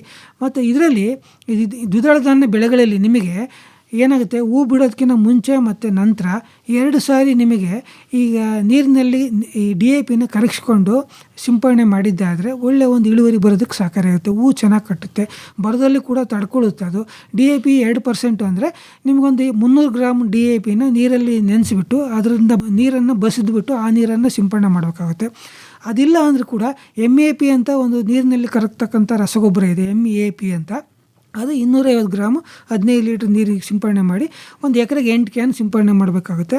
2 kg ನಮಗೆ ಇದು ಬೇಕಾಗುತ್ತೆ, ಗೊಬ್ಬರ ಬೇಕಾಗುತ್ತೆ. ಈ ರೀತಿ 2 ಸಾರಿ ಸಿಂಪಡಣೆ ಮಾಡಿದರೆ ಹೂ ಬಿಡೋದಕ್ಕಿಂತ ಒಂದು ಸಾರಿ ಮುಂಚೆ ಮತ್ತು ಕಾಯಿಗಟ್ಟುವ ಹಂತದಲ್ಲಿ ಸಿಂಪಡಣೆ ಮಾಡಿದ್ದಾದರೆ ಬರ್ತಕ್ಕಂಥ ಕಾಳುಗಳು ಸದೃಢವಾಗಿರ್ತವೆ, ಇಳುವರಿನೂ ಕೂಡ ಕಾಪಾಡ್ಕೋಬೋದು, ಬರನೂ ಕೂಡ ತಡ್ಕೊಳ್ಬೋದು. ಇವೆಲ್ಲವನ್ನು ಕೂಡ ಮಾಡಬೇಕಾಗುತ್ತೆ ಸರ್ ಇವನ್ನ ದ್ವಿದಳ ಧಾನ್ಯದಲ್ಲಿ. ಈಗ ಕಾಲುವೆ ಅಚ್ಚುಕಟ್ಟು ಪ್ರದೇಶದ ಜೊತೆಗೆ ಕೆರೆ ಅಚ್ಚುಕಟ್ಟು ಪ್ರದೇಶದಲ್ಲೂ ಕೂಡ ಭತ್ತವನ್ನು ಬೆಳೆಯಲಾಗ್ತದೆ ಅಲ್ವಾ? ಹೌದು ಸರ್, ಹೌದು. ಈಗ ಎಷ್ಟೋ ಸಂದರ್ಭಗಳಲ್ಲಿ ಕಾಲುವೆನಲ್ಲಿ ನೀರಿರಲಿಲ್ಲ ಅಂದ್ರೂ ಕೆರೆನಲ್ಲಿ ನೀರಿರುತ್ತೆ. ಹೌದು ಸರ್, ಹೌದು ಅಲ್ವಾ? ಹೌದು ಹೌದು. ಈಗ ಭತ್ತದಲ್ಲಿ ತಾವೇ ನೀರನ್ನು ಉಳಿಸುವಂತಹ ಏನು ನೇರ ಬಿತ್ತನೆ ಇರ್ಬೋದು, ಶ್ರೀ ಪದ್ಧತಿ ಇರ್ಬೋದು, ಹೌದು ಹೌದು ಸರ್, ಅಥವಾ ರಾಗಿ ಬೆಳೆದಂಗೆ ಭತ್ತ ಬೆಳೆಯುವಂತಹ ಏನು ಸ್ಥಳೀಯ ತಳಿಗಳಿರ್ಬೋದು, ಅದ್ರ ಬಗ್ಗೆ ನಾವು ಚರ್ಚೆ ಮಾಡ್ತೀವಿ. ಹೌದು ಸರ್, ಹೌದು. ಆ ಥರ ಏನಾದರೂ ಸಲಹೆಗಳು, ಒಂದು ವೇಳೆ ಕೆರೆಯಿಂದ ಹೌದು ಏನು ಕ್ರಿಟಿಕಲ್ ಸ್ಟೇಜಲ್ಲಿ ಒಂದು 2-3 ನೀರಾರು ಸಿಗುತ್ತೆ ಅಂದರೆ ಭತ್ತ ಬೆಳೆಯೋ ಮನ್ಸು ಮಾಡ್ಬೋದಾ, ಅಥವಾ ಅಲ್ಲೂ ಪರ್ಯಾಯ ಬೆಳೆ ಯೋಜನೆ ಮಾಡಬೇಕಾಗತ್ತೆ? ಈಗ ನಾನು ಅದನ್ನು ಹೇಳ್ತೀನಿ ಸರ್. ಈ ಮುಖ್ಯವಾಗಿ ಈ ಕಾಲುವೆ ಅಚ್ಚುಕಟ್ಟು ಪ್ರದೇಶದಲ್ಲಿ ಕೆಲವೊಂದು ಕಡೆ ಕೆರೆಗಳು ಇದ್ದಾವೆ. ಮಂಡ್ಯ, ಮೈಸೂರು ಭಾಗದಲ್ಲಿ ಕಡಿಮೆ, ಮಂಡ್ಯ ಭಾಗದಲ್ಲಿ ಸುಮಾರು ಕೆರೆಗಳಿದ್ದಾವೆ ಸರ್. ಅಲ್ಲಿ ನಗರದಲ್ಲೂ ಇದೆ, ಚಾಮರಾಜನಗರದಲ್ಲಿ ಇದ್ದಾವೆ. ಆ ಕೆರೆಗಳಿಗೆ ಏನಾಗುತ್ತೆ, ಕಾಲುವೆಯಿಂದ ನೀರು ತುಂಬ್ಕೊಂಡ್ಬಿಡುತ್ತೆ. ಆ ಕಾಲುವೆ ಹಿಂಭಾಗದ ಪ್ರದೇಶದ ಏನು ಜಮೀನು ಇದಾವಲ್ಲ ಅಲ್ಲಿ ಯಾವಾಗಲೂ ತೇವಾಂಶ ಜಾಸ್ತಿನೇ ಇರುತ್ತೆ, ನೀರು ನಿಂತಿರೋ ಪರಿಸ್ಥಿತಿ ಕಾಣ್ತೀವಿ. ಅಂಥ ಒಂದು ಸಂದರ್ಭದಲ್ಲಿ ರಾಗಿ, ಸೂರ್ಯಕಾಂತಿ, ಮುಸ್ಕಿನ ಜೋಳ ಇವು ಯಾವುದೇ ಬೆಳೆ ಬೆಳೆಯೋದು ಕಷ್ಟ ಆಗುತ್ತೆ. ಆ ಪ್ರದೇಶದಲ್ಲಿ ನಾವು ಭತ್ತನೇ ಬೆಳಿಬೇಕಾಗುತ್ತೆ. ಯಾಕೆಂದರೆ ಅಲ್ಲೆಲ್ಲ ಒಂದು ಕಡೆ ಹೋಗ್ಬಿಟ್ಟು ನಾವು ಈಗ ಒಣ ಬೆಳೆಯನ್ನು ಶಿಫಾರಸು ಮಾಡಿದರೆ ಬರೋದಿಲ್ಲ. ಅದಕ್ಕೆ ಯಾವ ತಳಿಗಳನ್ನು ನಾವು ಆಗಸ್ಟ್ ಕೊನೆವರೆಗೂ ಕೂಡ ಅಲ್ಲಿ ನಾವು ಕೆಲವೊಂದು ತಳಿಗಳನ್ನು ಶಿಫಾರಸು ಮಾಡ್ತೀವಿ ಸರ್. ಯಾವ ತಳಿ ಅಂದರೆ ನಮ್ಮಲ್ಲಿ ಈಗ KMP 175 ಅಂತ ಒಂದು ತಳಿ ಇದೆ, KMP 220 ಅಂತ ಮಂಡ್ಯ ಜ್ಯೋತಿ ಅಂತಿದೆ, KMP 225 ಅಂತ ಇದೆ, IR64 ಥರನೇ ಇದೆ ಇದು, ಮತ್ತು IR64 ಹಾಕ್ಬೋದು, ಜ್ಯೋತಿ ಅಂತ ತಳಿಗಳಿದ್ದಾವೆ. ಇವನ್ನೆಲ್ಲವನ್ನು ಕೂಡ ನಾವು ತಳಿಗಳನ್ನು ಶಿಫಾರಸು ಮಾಡ್ತೀವಿ. ಯಾಕಂದರೆ ಇವು ಕೂಡ ಶಾರ್ಟ್ ಡ್ಯೂರೇಷನ್ಸ್, ಅಂದರೆ ಅಲ್ಪಾವಧಿ ತಳಿಗಳು, ಸುಮಾರು ಅಲ್ಪಾವಧಿಯಿಂದ ಮಧ್ಯಮಾವಧಿ ತಳಿಗಳನ್ನು ಆಗಸ್ಟ್ ಕೊನೆವರೆಗೆ ಇವ್ರು ಮಾಡ್ಕೋಬೇಕು. ಇಲ್ಲಿ ಮುಖ್ಯವಾಗಿ ಅವ್ರು ಏನು ಮಾಡ್ಬೇಕಂದ್ರೆ ಬಿತ್ತನೆ ಮಾಡ್ಬೇಕಂದಾಗ ನೇರವಾಗಿ ನಾಟಿಗೆ ಹೋಗೋದ್ರ ಬದಲಾಗಿ ಈಗ ನೇರ ಬಿತ್ತನೆ ಮಾಡ್ಕೋಬೇಕಾಗುತ್ತೆ. ನೇರ ಬಿತ್ತನೆ ಅಂದರೆ ಈಗ ನಾಟಿ ಮಾಡ್ಬೇಕಂದ್ರೆ ಏನಾಗುತ್ತೆ, ನೀರು ಜಾಸ್ತಿ ನಿಲ್ಸ್ಕೊಂಡು ಅದೆಲ್ಲ ಇದು ಮಾಡಬೇಕಾಗುತ್ತೆ. ಆವಾಗ ನೇರ ಬಿತ್ತನೆ ಈಗ ಡ್ರಮ್ ಸೀಡರ್ನ ಬಳಸ್ಕೊಂಡು ನೇರ ಬಿತ್ತನೆ ಮಾಡಬೇಕಾಗುತ್ತೆ. ನೇರ ಬಿತ್ತನೆ ಮಾಡೋದ್ರಿಂದ 10 ರಿಂದ 15 ದಿನ ಮುಂಚೆ ಕಟಾವಿಗೆ ಬರುತ್ತೆ ಬೆಳೆ, ನೀರು ಕೂಡ ಉಳಿತಾಯ ಆಗುತ್ತೆ. ನೇರ ಬಿತ್ತನೆ ಮಾಡಬೇಕಾಗುತ್ತೆ. ಅದಲ್ಲದೆ ಅರೆ ನೀರಾವರಿ ಬೆಳೆ ಥರ ಬೆಳಿಬೋದು. ನೀವು ಡ್ರೈ ಬಿತ್ತನೆ ಮಾಡಿ ನೀರಿದ್ದರೆ ನೀರು ಹಾಯಿಸ್ಕೊಳ್ಳಿ, ನೀರಿಲ್ಲ ಅಂದರೆ ಒಣ ಬೆಳೆ ಥರನೇ ಅದನ್ನು ಬೆಳಿಬೋದಾಗಿದೆ. ಅಥವಾ ಏರೋಬಿಕ್ ಭತ್ತ ಅಂತ ನೀರು ಬಂದಾಗ ಬಿಟ್ಕೊಳ್ಳೋದು, ಅದನ್ನು ಕೂಡ ಮಾಡಬೇಕಾಗುತ್ತೆ. ಶ್ರೀ ಪದ್ಧತಿ ಅಂತ ನೀವು ನೀರು ನಿಲ್ಲಿಸೋದೇ ಬೇಡ, ಓನ್ಲಿ ತೇವಾಂಶವನ್ನು ಕಾಪಾಡ್ಕೊಂಡ್ರೆ ಸಾಕು. ಈ ರೀತಿಯಾದಂಥ ಬೆಳೆ ಬಿತ್ತನೆ ಪದ್ಧತಿಗಳನ್ನು ಅನುಸರಿಸ್ಬೇಕಾಗುತ್ತೆ. ನೀವು ಭತ್ತನ ನಾಟಿ ಮಾಡೋದ್ರ ಬದಲಾಗಿ ನೇರ ಬಿತ್ತನೆ ಮಾಡಿಕೊಂಡು ಇದರಲ್ಲೆಲ್ಲದರಲ್ಲೂ ಕೂಡ ನಿಮಗೆ ಬೀಜದ ಒಂದು ಪ್ರಮಾಣ ಕೇವಲ 10 ರಿಂದ 15 kg ಮಾತ್ರ, ಇದನ್ನು ಅನುಸರಿಸ್ಬೇಕಾಗುತ್ತೆ. ಇದ್ರ ಜೊತೆಗೆ ನಮಗೆ ಇತ್ತೀಚಿನ ದಿನಗಳಲ್ಲಿ ಪ್ಲಾಸ್ಟಿಕ್ ಟ್ರೇನಲ್ಲೇ ನಾವು ನರ್ಸರಿನ ಬಳಸ್ತಾ ಇದ್ದೀವಿ. ಪ್ಲಾಸ್ಟಿಕ್ ಟ್ರೇನಲ್ಲಿ ಅಂದರೆ ಏನಂದರೆ ಈಗ ಒಂದು 50 ಸೆಂಟಿಮೀಟ್ರ್ ಉದ್ದದ ಪ್ಲಾಸ್ಟಿಕ್ ಟ್ರೇ ಮತ್ತು 25 ಸೆಂಟಿಮೀಟ್ರ್ ಅಗಲ ಇರ್ತಕ್ಕಂಥ ಪ್ಲಾಸ್ಟಿಕ್ ಟ್ರೇ, ಒಂದು 80 ಟ್ರೇ ಒಂದು ಎಕರೆಗೆ ಬೇಕಾಗುತ್ತೆ.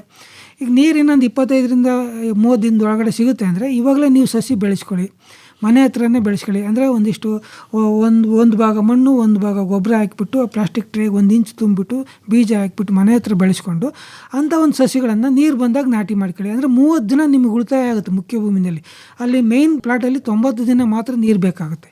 ಹಂಗೆ 30 ದಿನ ನೀರನ್ನು ಉಳಿಸ್ಕೋಬೋದು ಪ್ಲಾಸ್ಟಿಕ್ ಟ್ರೇನಲ್ಲಿ ಸಸಿಗಳನ್ನು ಬೆಳೆಸ್ಕೊಂಡು ಇದು ಮಾಡ್ಬೋದು. ಮತ್ತು ಜೊತೆಗೆ ಈಗ ಏನಾದರೂ ನಿಮಗೆ ನಾಟಿ ಮಾಡೋದು 30 ರಿಂದ 35 ದಿನ ತಡ ಆದಾಗ ಏನಾಗುತ್ತೆ, ಈ ನಾಟಿ ಸಸಿಗಳನ್ನು ನಿಮಗೆ 2 ರಿಂದ 3 ಸಸಿ ಮಾಡೋದ್ರ ಬದಲಾಗಿ 4 ರಿಂದ 5 ಸಸಿಗಳನ್ನು ಒಂದು ಗುಣಿಗೆ ನಾಟಿ ಮಾಡಿ, ಮತ್ತು ಸಸಿಗಳ ಸಂಖ್ಯೆ 65 ರಿಂದ 70 ಸಸಿಗಳನ್ನು 1 ಮೀಟ್ರ್ ಚದರಂಗೆ ಜಾಸ್ತಿ ಒತ್ತಾಗಿ ನಾಟಿ ಮಾಡಬೇಕಾಗುತ್ತೆ. ಸಾರಜನಕ ಗೊಬ್ಬರವನ್ನು 50% ಜಾಸ್ತಿ, ಎಕರೆಗೆ ಒಂದು 30 kg ನೀವು ನಾಟಿ ಮಾಡಿದ ತಕ್ಷಣವೇ ಕೊಟ್ಟರೆ ಸ್ವಲ್ಪ ಬೇಗ ಬೆಳೆಯುತ್ತೆ. ಇವೆಲ್ಲವನ್ನು ಕೂಡ ಅನುಸರಿಸ್ಬೇಕಾಗುತ್ತೆ. ಇದ್ರ ಜೊತೆಗೆ ಮುಖ್ಯವಾಗಿ ನೀವೆಲ್ಲ ಏನು ತಿಳ್ಕೊಂಡ್ರೆ ರೈತರು ಅಂದರೆ ನಾಟಿ ಮಾಡಿದ ಭತ್ತ ಯಾವಾಗಲೂ ನೀರು ನಿಲ್ಲಿಸಲೇಬೇಕು ಅಂತ. ನಾವೇನು ಶಿಫಾರಸು ಮಾಡ್ತೀವಿ ಅಂದರೆ ನಾಟಿ ಭತ್ತಕ್ಕೆ ನೀರು ನಿಲ್ಲಿಸೋ ಅವಶ್ಯಕತೆ ಇಲ್ಲ.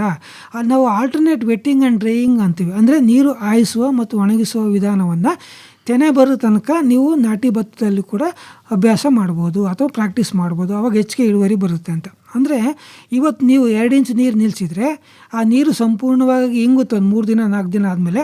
ಅದಾದ ನಂತರ ಮತ್ತೆ 2 ದಿನ ಬಿಡೋದು. ಅಂದರೆ ಒಂದು 6 ರಿಂದ 8 ದಿನಕ್ಕೊಂದ್ಸರಿ 2 ಇಂಚ್ ನೀರು ಹಾಯಿಸಿದ್ರು ಸಾಕು, ಎಲ್ಲಿವರೆಗೆ ತೆನೆ ಬರೋ ತನಕ. ನೀರು ನಿಲ್ಲಿಸೋದೇ ಬೇಡ ನೀವು. ಆ ರೀತಿಯಾಗಿ ನೀರು ಹಾಯಿಸ್ಕೊಂಡು ನೀವು ಭತ್ತ ಬೆಳಿಬೇಕಾಗುತ್ತೆ. ಆವಾಗ ಏನಾಗುತ್ತೆ, ತೆನೆ ಬಂದಮೇಲೆ ಸ್ವಲ್ಪ ತೇವಾಂಶವನ್ನು ಜಾಸ್ತಿ ಹಾಯಿಸಿ. ಈ ರೀತಿ ಮಾಡೋದ್ರಿಂದ ಏನಾಗುತ್ತೆ, ತೆಂಡೆಗಳು ಚೆನ್ನಾಗಿ ಬರ್ತವೆ. ಮತ್ತು ಈಗೇನು ತೆಂಡೆ ಎಲ್ಲ ಬಂದಿರ್ತಾವಲ್ಲ ನೀರು, ಅವುಗಳು ಕೂಡ ತೆನೆ ಬರೋದಕ್ಕೆ ನೀರನ್ನು ಯಾವಾಗ ನಿಲ್ಲಿಸ್ಬೇಕು, ನೀವು ತೆನೆ ಬಂದಮೇಲೆ ಆವಾಗ ನೀರು ನಿಲ್ಲಿಸೋದ್ರಿಂದ ತೆನೆಗಳು ಚೆನ್ನಾಗಿ ಬರೋದಕ್ಕೆ ಸಹಕಾರಿಯಾಗುತ್ತೆ. ಆಲ್ಟರ್ನೇಟ್ ವೆಟ್ಟಿಂಗ್ ಆ್ಯಂಡ್ ಡ್ರೈಯಿಂಗ್ ಮೆಥಡನ್ನು ಅನುಸರಿಸಿ ಭತ್ತವನ್ನು ಬೆಳಿಬೇಕಾಗುತ್ತೆ, ಅದನ್ನು ಮಾಡಬೇಕಾಗುತ್ತೆ. ಮತ್ತು ಈಗ ನಿಮಗೇನಾದರೂ ಈಗ ಈ ನೀರು ತೇವಾಂಶ ಚೆನ್ನಾಗಿತ್ತು, ಈಗ ನೆಕ್ಸ್ಟ್ 15 ದಿನದಲ್ಲಿ ಸ್ವಲ್ಪ ನೀರು ತೇವಾಂಶ ಕಡಿಮೆ ಆಗುತ್ತೆ ಅಂದರೆ ಇಲ್ಲಿ ಕೂಡ ಈಗ 19 ಸಿಂಪರಣೆಯನ್ನು ನೀರಿನಲ್ಲಿ ಕರ್ತಕ್ಕಂಥ ರಸಗೊಬ್ಬರ ಪೊಟ್ಯಾಷಿಯಂ ನೈಟ್ರೇಟ್ ಆಗಿರ್ಬೋದು ಅಥವಾ 19 ರಸಗೊಬ್ಬರ ಆಗಿರ್ಬೋದು, ಒಂದು ಕ್ಯಾನ್ಗೆ 15 ಲೀಟ್ರ್ ನೀರಿಗೆ 250 ಗ್ರಾಮ್ ಹಾಕ್ಯಂಡು ಒಂದು 8 ಕ್ಯಾನ್ ಸಿಂಪರಣೆ ಮಾಡಿ 2 kg ಬೇಕಾಗುತ್ತೆ. ಈ ಥರ ಸಿಂಪರಣೆ ಮಾಡೋದ್ರಿಂದ ಬರ ತಡ್ಕೊಳ್ಳೋದಕ್ಕೆ ಸಹಕಾರಿಯಾಗುತ್ತೆ ಸರ್ ಇದು. ಜೊತೆಗೆ ಈಗ ಜೈವಿಕ ಗೊಬ್ಬರಗಳಲ್ಲೂ ನಮ್ಮಲ್ಲಿ ಸಿಗ್ತವೆ. ಈ ಮೈಕ್ರೋಬಿಯಲ್ ಕನ್ಸಾರ್ಸಿ ಅಂತ ಎಕರೆಗೆ ಒಂದು 2 ರಿಂದ 3 kg ನಾಟಿ ಮಾಡಿದ ಮೇಲೆ ಗದ್ದೆಗೆ ಹಾಕಿದ್ರೆ ಏನಾಗುತ್ತೆ ಅಂದರೆ ಅದು ಕೂಡ ಬರ ತಡ್ಕೊಳ್ಳೋದಕ್ಕೆ ಸಹಕಾರಿಯಾಗುತ್ತೆ. ಇವೆಲ್ಲವನ್ನು ಅನುಸರಿಸೋದ್ರಿಂದ ಏನು ಕೆರೆ ಬಯಲಲ್ಲಿ ಮಾತ್ರ ನೀರು ಎಲ್ಲೆಲ್ಲಿ ಹೆಚ್ಚಾಗಿ ಈಗ ಕಾಲುವೆಗಳಿಂದ ನೀರು ತುಂಬಿಕೊಂಡು ನಾವು ಬೇರೆ ಬೆಳೆ ಬೆಳೆಯೋಕ್ಕಾಗೋದಿಲ್ಲ ಅಂದರೆ ಅಂಥ ಕಡೆ ಮಾತ್ರ ನೀವು ಭತ್ತವನ್ನು ಈ ರೀತಿಯಾಗಿ ಬೆಳಿಬೋದು ಸರ್. ಅದು ಬಿಟ್ಟರೆ ಬೇರೆ ಕಡೆ ಭತ್ತ ಬೆಳೆಯೋದು ಬೇಡ ಅಂತ ನಾವು ಶಿಫಾರಸು ಮಾಡ್ತಾ ಇದ್ದೀವಿ ಸರ್. ಈ ಪರ್ಯಾಯ ಬೆಳೆ ಪದ್ಧತಿಗಳನ್ನು ಅನುಸರಿಸೋದ್ರ ಜೊತೆಗೆ ಮತ್ತೇನಾದರೂ ಕಡ್ಡಾಯವಾಗಿ ರೈತರು ಮಾಡಬೇಕಾಗತ್ತಾ ಸರ್? ಇಲ್ಲಿ ಮುಖ್ಯವಾಗಿ ನಾವು ಕೇವಲ ಬೆಳೆ ಶಿಫಾರಸನ್ನು ಮಾಡಿದರೆ ಅಲ್ಲೇ ಮುಗಿದೋಗೋದಿಲ್ಲ ಸರ್. ಯಾಕೆಂದರೆ ರೈತ ಇವತ್ತು ಬೆಳೆ ಬೆಳಿಬೇಕಂದ್ರೆ ಅವನು ಈಗ 1 ಎಕರೆ ಬೆಳೆ ಬೆಳಿಬೇಕಂದ್ರೂ 5,000, 10,000, 15,000 ಖರ್ಚು ಮಾಡ್ತಾನೆ. ಅಷ್ಟು ಖರ್ಚು ಮಾಡಿ ಅವನು ಬೆಳೆ ಬೆಳಿಬೇಕಾಗುತ್ತೆ. ಈಗ ಎಲ್ಲರೂ ಬರ ಬಂತು, ನೀರು ಸಿಗಲಿಲ್ಲ ಅಂದರೆ 15,000 ರೂಪಾಯಿ ಸಂಪೂರ್ಣವಾಗಿ ವೇಸ್ಟ್ ಆಗಿಬಿಡುತ್ತೆ. ಅದ್ರ ಜೊತೆಗೆ ಅವನೇನು ಮಾಡಬೇಕು ಅಂದರೆ, ಇವತ್ತು ಕರ್ನಾಟಕ ಸರ್ಕಾರ ಮತ್ತು ಭಾರತ ಸರ್ಕಾರದವರು ಪ್ರಧಾನಮಂತ್ರಿ ಫಸಲ್ ಬಿಮಾ ಯೋಜನೆ ಅಂತ ಇನ್ಶೂರೆನ್ಸನ್ನು ಎಲ್ಲ ಒಂದು ಪ್ರದೇಶಕ್ಕೂ ಮಾಡಿದ್ದಾರೆ. ಈಗ ನಿಮ್ಮ ಮಳೆ ಆಶ್ರಿತ ಪ್ರದೇಶ ಆದರೆ ಕೇವಲ 400 ರೂಪಾಯಿ ರಾಗಿ ಬೆಳೆಗೆ. ಅದೇ ಕಾಲುವೆ ನೀರಿನಲ್ಲಿ ಅಚ್ಚುಕಟ್ಟಿನಲ್ಲಿ ರಾಗಿ ಬೆಳೆದ್ರೆ 500 ರೂಪಾಯಿ. ಎಲ್ಲ ಬೆಳೆಗೂ ಅದೇ ಈಗ ಇದಾದರೆ ಭತ್ತಕ್ಕಾದರೆ 900 ರೂಪಾಯಿ ಇನ್ಶೂರೆನ್ಸ್ ಪ್ರೀಮಿಯಮ್ ಇರೋದು. ಕೇವಲ ನೀವು 900 ರೂಪಾಯಿ ಕಟ್ಟಿದರೆ ಅದಕ್ಕೆ ನಿಮಗೆ ಎಕರೆಗೆ 40,000 ರೂಪಾಯಿ ನಿಮಗೆ ಇನ್ಶೂರೆನ್ಸು ಇರುತ್ತೆ. ಅದರಲ್ಲಿ ಕಾಲುವೆ ನೀರು ಬಿಡಲೇ ಇಲ್ಲ, ನೆಕ್ಸ್ಟ್ ಅವ್ರು ನೀವು ನಾಟಿ ಮಾಡೋದಕ್ಕೆ ಮಾಡಿದ್ರಿ, ಈಗ ಕಾಲುವೆ ನೀರು ಬಿಡಲೇ ಇಲ್ಲ, ಒಣಗೋಯ್ತು ಭತ್ತ, ನಿಮಗೆ 30,000-40,000 ರೂಪಾಯಿ ಇನ್ಶೂರೆನ್ಸ್ ಬರುತ್ತೆ. ಅದೇ ಒಣ ಪ್ರದೇಶದಲ್ಲಿ ರಾಗಿ ಬಿತ್ತಿ ಮಾಡಿರಿ 20,000-22,000 ರೂಪಾಯಿ ಇನ್ಶೂರೆನ್ಸ್ ಇರುತ್ತೆ. ನಿಮಗೆ ನೀವು ಖರ್ಚು ಮಾಡಿದ 10,000 ವಾಪಸ್ ಬರುತ್ತಲ್ವ, ಅದ್ರ ಜೊತೆಗೆ ಇನ್ನೊಂದು ಸ್ವಲ್ಪನಾದ್ರೂ ಬರುತ್ತಲ್ವ. ನಾವು ಹಾಕಿದ ಬಂಡವಾಳ ಅಂತೂ ವೇಸ್ಟ್ ಆಗೋದಿಲ್ಲಲ್ವ. ಅದನ್ನು ರೈತರು ಇಲ್ಲಿ ಎಲ್ಲರೂ ತಪ್ಪದೆ ಈ 31ರವರೆಗೆ ಟೈಮ್ ಕೊಡ್ತಾರೆ, ಜುಲೈ 31ರವರೆಗೆ. ನೀವು ಇನ್ನೊಂದು ಹೇಳ್ಬೋದು, ನಾನು ಬೆಳೆನೇ ಹಾಕೋದಿಲ್ಲ ಹಂಗೆ ಇನ್ಶೂರೆನ್ಸ್ ಕಟ್ತೀನಿ ಅಂತ. ಹಂಗಾಗೋದಿಲ್ಲ. ನೀವು ಬೆಳೆ ಹಾಕಿದ್ರೆ ಮಾತ್ರ ಇನ್ಶೂರೆನ್ಸ್ ಕಟ್ಟಿ, ಯಾಕೆಂದರೆ ಕ್ರಾಪ್ ಸರ್ವೆ ಆಗುತ್ತೆ, ನಿಮ್ಮ ಇದು ಕ್ರಾಪ್ ಫೋಟೋ ಅಲ್ಲಿ ಅಪ್ಲೋಡ್ ಆಗುತ್ತೆ. ಆವಾಗ ಬೆಳೆ ಇಲ್ಲ ಅಂದರೆ ಇನ್ಶೂರೆನ್ಸ್ ಬರೋದಿಲ್ಲ. ಬೆಳೆ ಇತ್ತು, ಬಿತ್ತನೆ ಮಾಡಿದ್ದೀರಾ ಅಥವಾ ನಾಟಿ ಮಾಡಿದ್ದೀರಾ ಅಂತ ಒಂದು ಇದಕ್ಕೆ ನೀವು ಇನ್ಶೂರೆನ್ಸ್ ಮಾಡಿ, ಅದಕ್ಕೆ ನೀವು ಏನು ಬೆಳೆ ನಷ್ಟ ಆಗ್ತಾ ಇದೆಯಲ್ಲ ಅದನ್ನು ನೀವು ಪರ್ಯಾಯ ಬೆಳೆಯಲ್ಲಿ ಇದನ್ನು ಕೂಡ ಅಳವಡಿಸ್ಕೊಳ್ಬೇಕು ಅಂತ ನಾನು ರೈತರಲ್ಲಿ ಮನವಿ ಮಾಡ್ಕೊಳ್ತೀನಿ ಸರ್. ಹೆಚ್ಚಿನ ಮಾಹಿತಿಗೆ ತಮ್ಮನ್ನೇ ನೇರವಾಗಿ ಸಂಪರ್ಕಿಸಬೇಕು ಅಂದರೆ ಸಂಪರ್ಕಕ್ಕಾಗಿ ತಮ್ಮ ಮೊಬೈಲ್ ಸಂಖ್ಯೆ ಡಾಕ್ಟರ್ ದಿನೇಶ್ ಅವರು? ಹೌದು ಸರ್, ನನ್ನ ಮೊಬೈಲ್ ಸಂಖ್ಯೆ 944-898-0-134 ಸರ್. ಇನ್ನೊಮ್ಮೆ ಹೇಳ್ತೀರಾ? 944-898-0-134. ಇನ್ನೂ ಒಂದು ಸರಿ ಹೇಳ್ಬಿಡಿ. 944-898-0-134. ಒಳ್ಳೆಯದು ಡಾಕ್ಟರ್ ದಿನೇಶ್ ಅವರೇ. ಬರಗಾಲದ ಪರಿಸ್ಥಿತಿನಲ್ಲಿ ಪರ್ಯಾಯ ಬೆಳೆ ಯೋಜನೆಗೆ ಸಂಬಂಧಪಟ್ಟಂತೆ ವಿವರವಾಗಿ ಮಾಹಿತಿ ನೀಡಿದ್ರಿ. ವಂದನೆಗಳು. ನಮಸ್ಕಾರ. ನಮಸ್ಕಾರ ಸರ್. ಕೃಷಿ ದೀವಿಗೆ ಹೊಸ ಬೆಳಕಿಗೆ ಬೇಕು ಕೃಷಿ ದೀವಿಗೆ. ಬರಗಾಲದ ಸಂದರ್ಭದಲ್ಲಿ ಪರ್ಯಾಯ ಬೆಳೆ ಯೋಜನೆಯನ್ನು ಕುರಿತು ಮಂಡ್ಯದ ಬಿಸಿ ಫಾರಂ ವಲಯ ಕೃಷಿ ಸಂಶೋಧನಾ ಕೇಂದ್ರದ ಪ್ರಾಧ್ಯಾಪಕರಾದ ಡಾಕ್ಟರ್ ಜಿಆರ್ ದಿನೇಶ್ ಅವರೊಂದಿಗಿನ ಸಂದರ್ಶನವನ್ನು ಕೇಳಿದಿರಿ. ಬರುವ ವಾರ ಕಬ್ಬಿನ ಬೇಸಾಯದಲ್ಲಿ ಬರ ನಿರ್ವಹಣಾ ತಾಂತ್ರಿಕತೆಗಳನ್ನು ಕುರಿತು ಮಂಡ್ಯದ ಬಿಸಿ ಫಾರಂ ವಲಯ ಕೃಷಿ ಸಂಶೋಧನಾ ಕೇಂದ್ರದ ವಿಶ್ರಾಂತ ವಿಜ್ಞಾನಿ ಡಾಕ್ಟರ್ ಕೆವಿ ಕೇಶವಯ್ಯ ಅವರೊಂದಿಗೆ ಸಂದರ್ಶನವಿದೆ. ಕೃಷಿ ದೀವಿಗೆ ಕೃಷಿ ದೀವಿಗೆ ಹೊಸ ಬೆಳಕಿಗೆ ಬೇಕು ಕೃಷಿ ದೀವಿಗೆ. ಸಂಶೋಧನಾ ಸಂಸ್ಥೆಯೊಂದಿಗೆ ಕೃಷಿ ಕಲಿಕೆ ಕುರಿತ ಬಾನುಲಿ ಸರಣಿ ಕೇಳಿದಿರಿ. ವಿಶ್ವವಿದ್ಯಾನಿಲಯ ಸಂಶೋಧನಾ ಸಂಸ್ಥೆಗಳ ಪ್ರಾತ್ಯಕ್ಷಿಕೆ, ಮೇಳಗಳಲ್ಲಿ ರೈತರೆಲ್ಲ ಕೂಡಲು. ಸಹಯೋಗ ವಲಯ ಕೃಷಿ ಸಂಶೋಧನಾ ಕೇಂದ್ರ ಬಿಸಿ ಫಾರಂ ಮಂಡ್ಯ ಹಾಗೂ ಸಾವಯವ ಕೃಷಿ ಸಂಶೋಧನಾ ಕೇಂದ್ರ ನಾಗನಹಳ್ಳಿ. ಯಂತ್ರತಂತ್ರಗಳ ಕೌಶಲ್ಯವು ಬೆಳೆವುದು, ಕೃಷಿಕರೆಲ್ಲ ಬನ್ನಿ ಕೃಷಿ ದೀವಿಗೆ ಹಿಡಿದು ಹೊಸ ಬೆಳಕನ್ನು ತನ್ನಿ ಕೃಷಿ ಸಾಧಕರಾಗಲು. ಶೀರ್ಷಿಕೆ ಗೀತರಚನೆ ರಮೇಶ್ ಪಿ ರಂಗಸಮುದ್ರ. ರಾಗ ಸಂಯೋಜನೆ ಹಾಗೂ ಗಾಯನ ನಿತಿನ್ ರಾಜಾರಾಮ್ ಶಾಸ್ತ್ರಿ. ಸಹಗಾಯನ ಚೈತ್ರಿಕಾ. ವಾದ್ಯ ಸಹಕಾರ ತುಮಕೂರು ಬಿ ರವಿಶಂಕರ್ ಹಾಗೂ ದಿವ್ಯಶ್ರೀ. ನಿರ್ಮಾಣ ನೆರವು ಆರ್ ಲೋಕೇಶ್ವರಿ. ಕೃಷಿ ಗೆಲ್ಲಿದೆ ಅಂತ್ಯ, ಆರಂಭವೇ ನಿತ್ಯ. ಹೊಸ ಪೀಳಿಗೆ ಯುವ ಶಕ್ತಿಗೆ ಮುನ್ನಡೆಯಲು ಬೇಕು. ಪರಿಕಲ್ಪನೆ ಹಾಗೂ ನಿರ್ಮಾಣ ಎನ್ ಕೇಶವಮೂರ್ತಿ. ಕೃಷಿ ದೀವಿಗೆ ಹೊಸ ಬೆಳಕಿಗೆ ಬೇಕು ಕೃಷಿ ದೀವಿಗೆ.